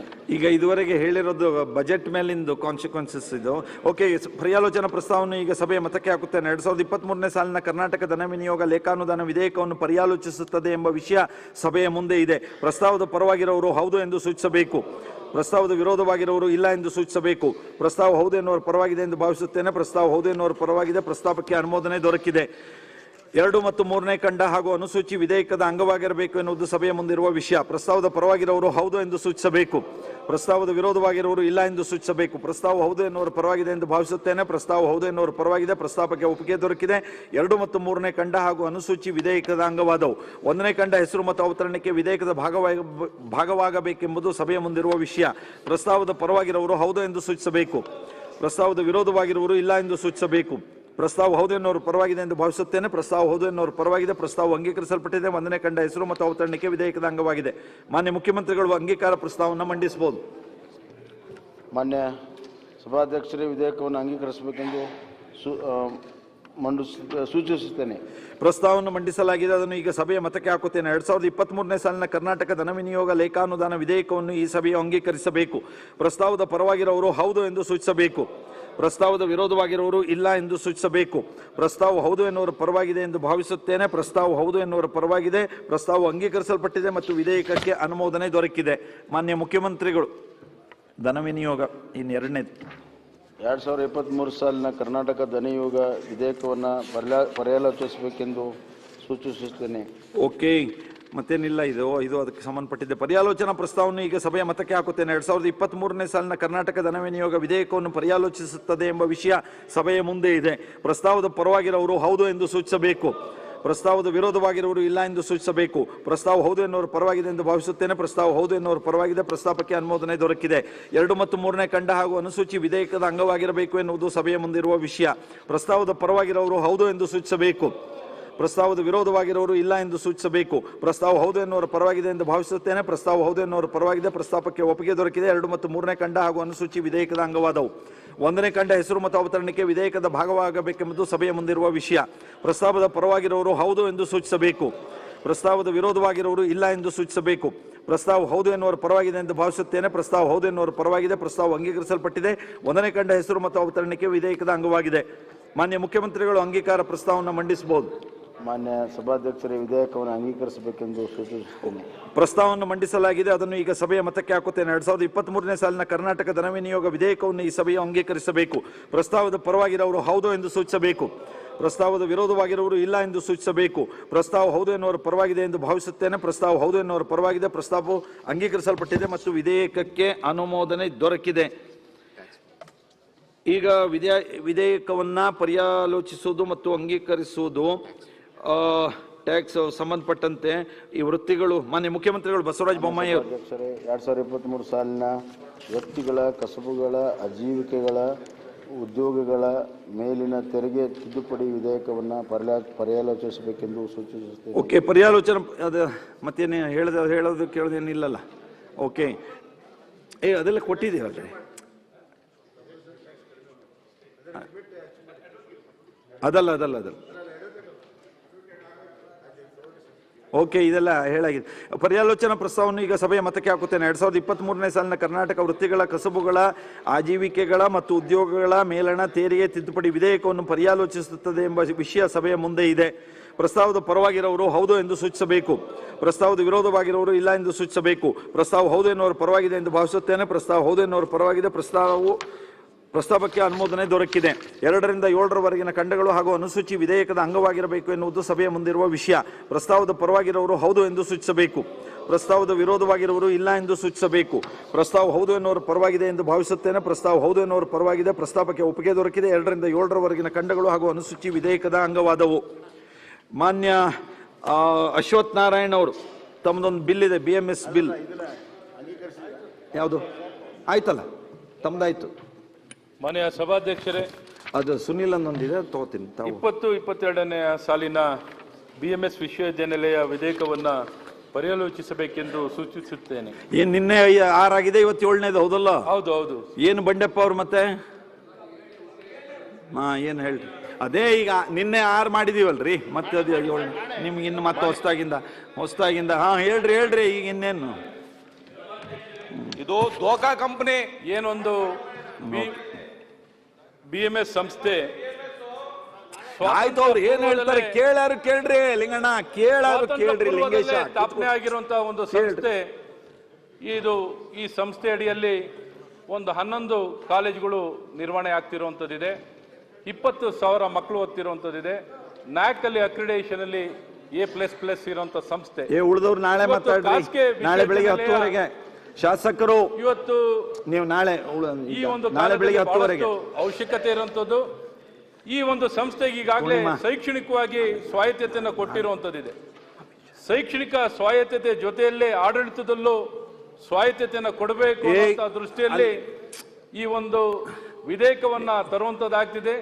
ಇದು ಮಾಡೋ ಮೂಲಕ ವಿದ್ಯಾರ್ಥಿಗಳು ಮತ್ತು ಸಂಸ್ಥೆಯಲ್ಲಿ ಇನ್ನು ಉತ್ತಮವಾಗಿ ನಿರ್ವಹಣೆಯನ್ನು ಮಾಡಿ ಜ್ಞಾನ ಅರ್ಜನೆಯಲ್ಲಿ ಇವತ್ತು ಬೇರೆ ಬೇರೆ ಇಂಡಸ್ಟ್ರಿಗಳ ಜೊತೆಯಲ್ಲಿ ಕೊಲಾಬರೇಷನ್ ಅನ್ನು ಮಾಡಲಿಕ್ಕೆ ಮತ್ತು ಹೆಚ್ಚಿನ ಸಡಿಲಿಕೆಯನ್ನು ಕೊಟ್ಟು ಗುಣಮಟ್ಟದ ಶಿಕ್ಷಣವನ್ನು ಕೊಡಲಿಕ್ಕೆ ಈ ವಿಧೇಯಕ ಬಹಳ ಪೂರಕವಾಗಿದೆ. ಹಾಗಾಗಿ ಇವತ್ತು 21ನೇ ಶತಮಾನ ಏನು ಒಂದು ಜ್ಞಾನ ಆಧಾರಿತವಾಗಿರುವಂತಹ ಒಂದು ಶತಮಾನವಾಗಿದೆ.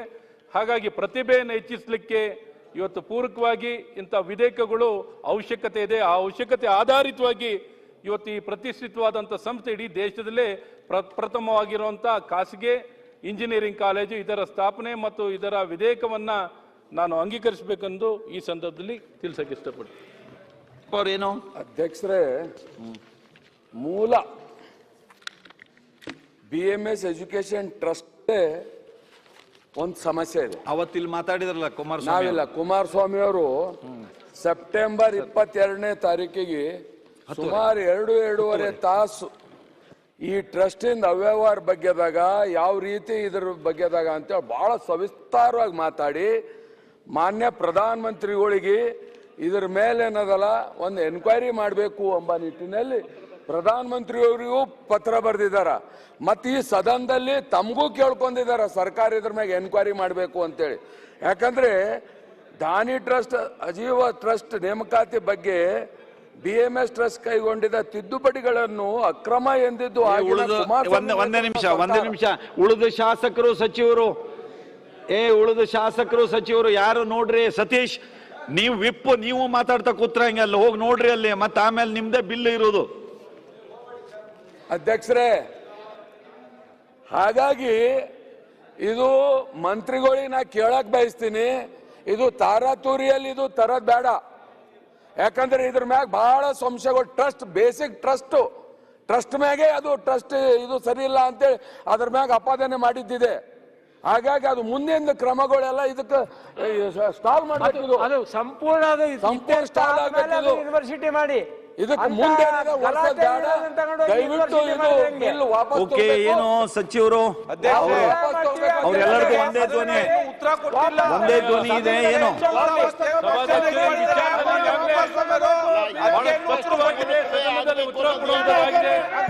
ಯಾವುದೇ ಸಮಸ್ಯೆ ಇಲ್ಲ, ಗೊಂದಲಗಳಿಲ್ಲ. ಇವತ್ತೆಲ್ಲವೂ ಕಾನೂನು ನಿರ್ವಹಣೆ ಆಗಿರುವಂತದ್ದು.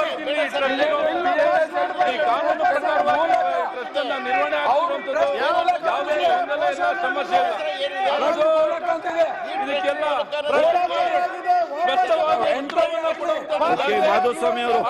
ಮಾಧುಸ್ವಾಮಿ ಅವರು ಅವ್ರೇನು ಒಂದೇ ಸ್ಟ್ಯಾಂಡ್ ಅವ್ರದ್ದು, ಅವ್ರು ಹೇಳಿದ್ದಾರೆ ಸ್ಟ್ಯಾಂಡ್ ಒಂದೇ. ಅದು ಹೇಳಿ, ಟ್ರಸ್ಟು ಲೈಫ್ ಟ್ರಸ್ಟಿ ಹೆಂಗಾದ್ರು ಹೇಗಾದ್ರು ಇದನ್ನ ಟ್ರಾನ್ಸ್ಫರ್ ಮಾಡ್ಬೋದಾಗಿತ್ತ ಮಾಡಬಾರ್ದಾಗಿತ್ತ ಅನ್ನೋ ವಿವಾದ ಇದೆ ಸರ್.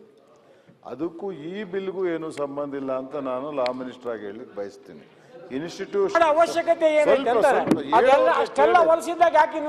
ಅವಶ್ಯಕತೆ ಇರೋದ್ರಿಂದಲೇ ಬಿಲ್ ತಂದು ಸರ್ ಇಲ್ಲಿ ಇನ್ಸ್ಟಿಟ್ಯೂಷನ್ಸ್ ನಡೀತಾ ಇದೆ, ಪೈನಿಯರ್ ಇನ್ಸ್ಟಿಟ್ಯೂಷನ್ಸ್ ಅವು, BMS ಇಂಜಿನಿಯರಿಂಗ್ ಕಾಲೇಜ್ಗಳು, ಆ ಸಂಸ್ಥೆ ನಡೆಸ್ತಿರೋರಿಗೆ ಟ್ರಸ್ಟ್ ಇವ್ರದಾದ್ರೆ ಇವ್ರಿಗಾಗುತ್ತೆ, ಅವ್ರದ್ದಾದ್ರೆ ಅವ್ರಿಗಾಗುತ್ತೆ, ಇನ್ನೊಬ್ರಿಗಾಗುತ್ತೆ.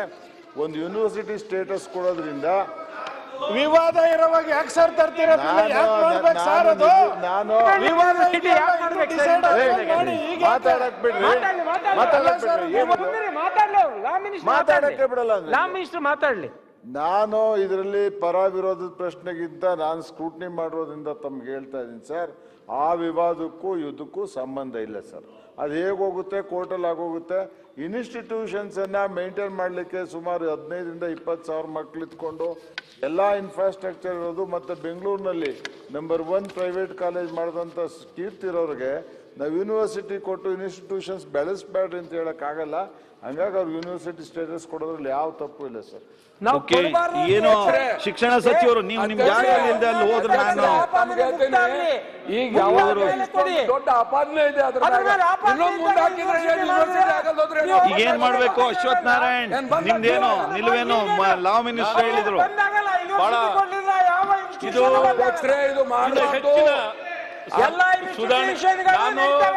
ನಾನು ಸನ್ಮಾನ್ಯ ಬಂಡಪ್ಪ ಕಾಶೆಂಪುರ ಅವರಲ್ಲಿ ಮತ್ತು ನಮ್ಮ ರಾಜಕೀಯ ಪ್ರೇರಿತವಾಗಿ ನಾವು ಹೇಳಿಕೆಯನ್ನು ಕೊಡುವಂಥದ್ದು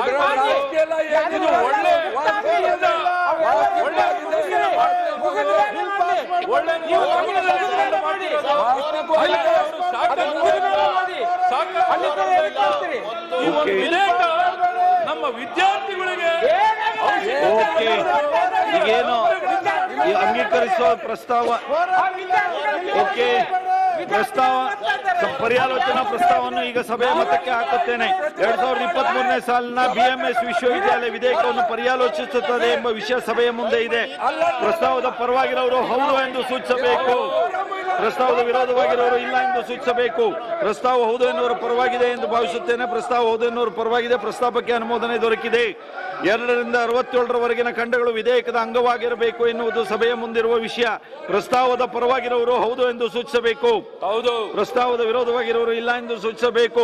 ಪ್ರಸ್ತಾವ ಹೌದು ಎನ್ನುವರು ಪರವಾಗಿದೆ ಎಂದು ಭಾವಿಸುತ್ತೇನೆ. ಪ್ರಸ್ತಾವ ಹೌದು ಎನ್ನುವರು ಪರವಾಗಿದೆ. ಪ್ರಸ್ತಾಪಕ್ಕೆ ಅನುಮೋದನೆ ದೊರಕಿದೆ. 2 ರಿಂದ 67ರವರೆಗಿನ ಖಂಡಗಳು ವಿಧೇಯಕದ ಅಂಗವಾದವು. 1ನೇ ಖಂಡ ಹೆಸರು ಮತ್ತು ಅವತರಣಿಕೆ ವಿಧೇಯಕದ ಭಾಗವಾಗಬೇಕೆಂಬುದು ಸಭೆಯ ಮುಂದಿರುವ ವಿಷಯ. ಪ್ರಸ್ತಾವದ ಪರವಾಗಿರುವವರು ಹೌದು ಎಂದು ಸೂಚಿಸಬೇಕು. ಪ್ರಸ್ತಾವದ ವಿರೋಧವಾಗಿರುವವರು ಇಲ್ಲ ಎಂದು ಸೂಚಿಸಬೇಕು. ಪ್ರಸ್ತಾವ ಹೌದು ಎನ್ನುವರು ಪರವಾಗಿದೆ ಎಂದು ಭಾವಿಸುತ್ತೇನೆ. ಪ್ರಸ್ತಾವ ಹೌದು ಎನ್ನುವರು ಪರವಾಗಿದೆ. ಪ್ರಸ್ತಾವ ಅಂಗೀಕರಿಸಲ್ಪಟ್ಟಿದೆ. 1ನೇ ಖಂಡ ಹೆಸರು ಮತ್ತು ಅವತರಣಿಕೆ ವಿಧೇಯಕದ ಅಂಗವಾಗಿದೆ. ಮಾನ್ಯ ಸಚಿವರು ಅಂಗೀಕಾರ ಪ್ರಸ್ತಾವವನ್ನು ಮಂಡಿಸಬಹುದು. ಪ್ರಸ್ತಾವವನ್ನು ಮಂಡಿಸಲಾಗಿದೆ. ಈಗ ಅದನ್ನು ಸಭೆಯ ಮತಕ್ಕೆ ಹಾಕುತ್ತೇನೆ. 2023ನೇ ಸಾಲಿನ BMS ವಿಶ್ವವಿದ್ಯಾಲಯ ವಿಧೇಯಕವನ್ನು ಈ ಸಭೆಯು ಅಂಗೀಕರಿಸಬೇಕು. ಪ್ರಸ್ತಾವದ ಪರವಾಗಿರುವವರು ಹೌದು ಎಂದು ಸೂಚಿಸಬೇಕು. ಪ್ರಸ್ತಾವದ ವಿರೋಧವಾಗಿರುವವರು ಇಲ್ಲ ಎಂದು ಸೂಚಿಸಬೇಕು. ಪ್ರಸ್ತಾವ ಹೌದು ಎನ್ನುವರು ಪರವಾಗಿದೆ ಎಂದು ಭಾವಿಸುತ್ತೇನೆ. ಪ್ರಸ್ತಾವ ಹೌದು ಎನ್ನುವರು ಪರವಾಗಿದೆ. ಪ್ರಸ್ತಾವ ಅಂಗೀಕರಿಸಲ್ಪಟ್ಟಿದೆ ಮತ್ತು ವಿಧೇಯಕಕ್ಕೆ ಅನುಮೋದನೆ ಇನ್ನೊಂದು ಬಿಲ್ಲು ಕನ್ನಡ ಭಾಷಾ ಸಮಗ್ರ ಅಭಿವೃದ್ಧಿ ಪ್ರಾಧಿಕಾರದ ಬಿಲ್ಲು ಈಗ ನಿಮ್ದು ಆಯ್ತು, ಮುಗಿತಲ್ಲ. ಇನ್ನೇನು ಮತ್ತೊಂದು ಹೊಸದಾಗಿ ಶುರು ಮಾಡಿದ್ರೆ ಮಾನ್ಯ ಅಧ್ಯಕ್ಷರೇ, ಸುನಿಲ್ ಕುಮಾರ್ ಅವರು ಈಗ ಏನ್ ಮಾಡೋಣ? ಮಾಡ್ಬೇಕು ಸರ್. ತೋಳಿ 2022 ಸಾಲ ಮಾಡ್ಬೇಕು. ನಿಮ್ ವಿಪ್ಪು ನೀವು ಉಳಿದವರೆಲ್ಲ ಸೇರಿ ನಿಮ್ ಜನನು ಇರುವಾಗ ನೋಡ್ಕೋಬೇಕಲ್ಲ. ಇದ್ದವರೆಲ್ಲ ಹೋದ್ರೆ ನೀವು ಎಲ್ಲ ಸುಮ್ಮನೆ ಕೂತ್ಕೊಂಡ್ರೆ 23 ಇದೆ. ಮತ್ತೆ ಜನವೇ ಲೆಕ್ಕ ವಿಪ್ ಅವರು ಸತೀಶ್ ಇರುವಾಗ ನೋಡ್ಕೊಳ್ಬೇಕ್ರಿ. ಇಷ್ಟೋ ತನಕ ಇದ್ದವರು ಮುಖ್ಯಮಂತ್ರಿಗಳು ಹಿಂದೆ ಎಲ್ಲರೂ ಹೋದ್ರೆ ಉಳಿದವ್ರು ಇರುವಾಗ ನೋಡ್ಕೋಬೇಕಲ್ಲ. ಎಷ್ಟಿದೆ ಅಂತ ನೋಡಿದ್ದೀನಿ ನಾನು. ಹೇಳ ಸಮಗ್ರ ಕನ್ನಡ ಅಭಿವೃದ್ಧಿ ಅಂತ ಹೇಳಿ ಮಾಡಿಕೊಂಡು ಅಲ್ಲಿ ಜನ ಇಲ್ಲ ಅಂತ ಮಾಡುದು. ಕನ್ನಡಕ್ಕೆ ಮಾಡೋದು ಅವಮಾನ. ನಿಮ್ಮೆಲ್ಲ ಈಗ ಯಾರು ಉಳಿದವ್ರು ಯಾರು ಹೊರಗಿದ್ದಾರೆ ಅಲ್ಲಿ ಹೋಗಿ ಕಳಿಸೋ ವ್ಯವಸ್ಥೆ ಯಾರು ಮಾಡ್ರಿ. ಎಲ್ಲ ನೀವು ಸದನ ಅಂದ್ರೆ ಇಷ್ಟು ಸರಳವಾಗಿ ತಗೋಬಿಟ್ರೆ ಹೇಗೆ? ಒಬ್ರಿಗೂ ಗಂಭೀರತೆ ಇಲ್ಲದೆ ಹೋದಂಗಾದ್ರೆ ನಾನು ರೂಲಿಂಗ್ದವ್ರು ಎಸ್ಪೆಷಲಿ ಆಡಳಿತದವರು ನೀವು ಇಂಥ ಬಿಲ್ಗಳನ್ನೆಲ್ಲ ತರುವಾಗ ಒಂದು ಸದನದಲ್ಲಿ ಸದಸ್ಯರು ಇರುವಾಗ ನೋಡ್ಕೋಬೇಕಲ್ಲ. ಅಧ್ಯಕ್ಷರೇ ಕೋರಂ ಇದೆ. ಏನ್ ಕೋರಂ ಇದೆ ನೋಡಿದ್ದೇನೆ, ಲೆಕ್ಕ ಮಾಡಿದ್ದೀನಿ ನಾನು. 24 ಮಂದಿ ಇದಾರೆ, 23 ಮಂದಿ ಇದಾರೆ. ಇವ್ರು 2 ಜನ ಮತ್ತೆ ಹೋದ್ರೆ ಅತ್ಲಾಗ ಅದು ಇಲ್ಲ. 23 ಮಂದಿ ಇದ್ದಾರೆ. ನನ್ನ ಸೇರಿ 24 ಮಾಡ್ಕೋಬೇಕು. ಅಲ್ಲ ಅನೌನ್ಸ್ ನೀವು ಮಾಡ್ಬಿಡ್ತೀರಿ. ಆಯ್ತು. ಈಗ ನಾನು ಏನು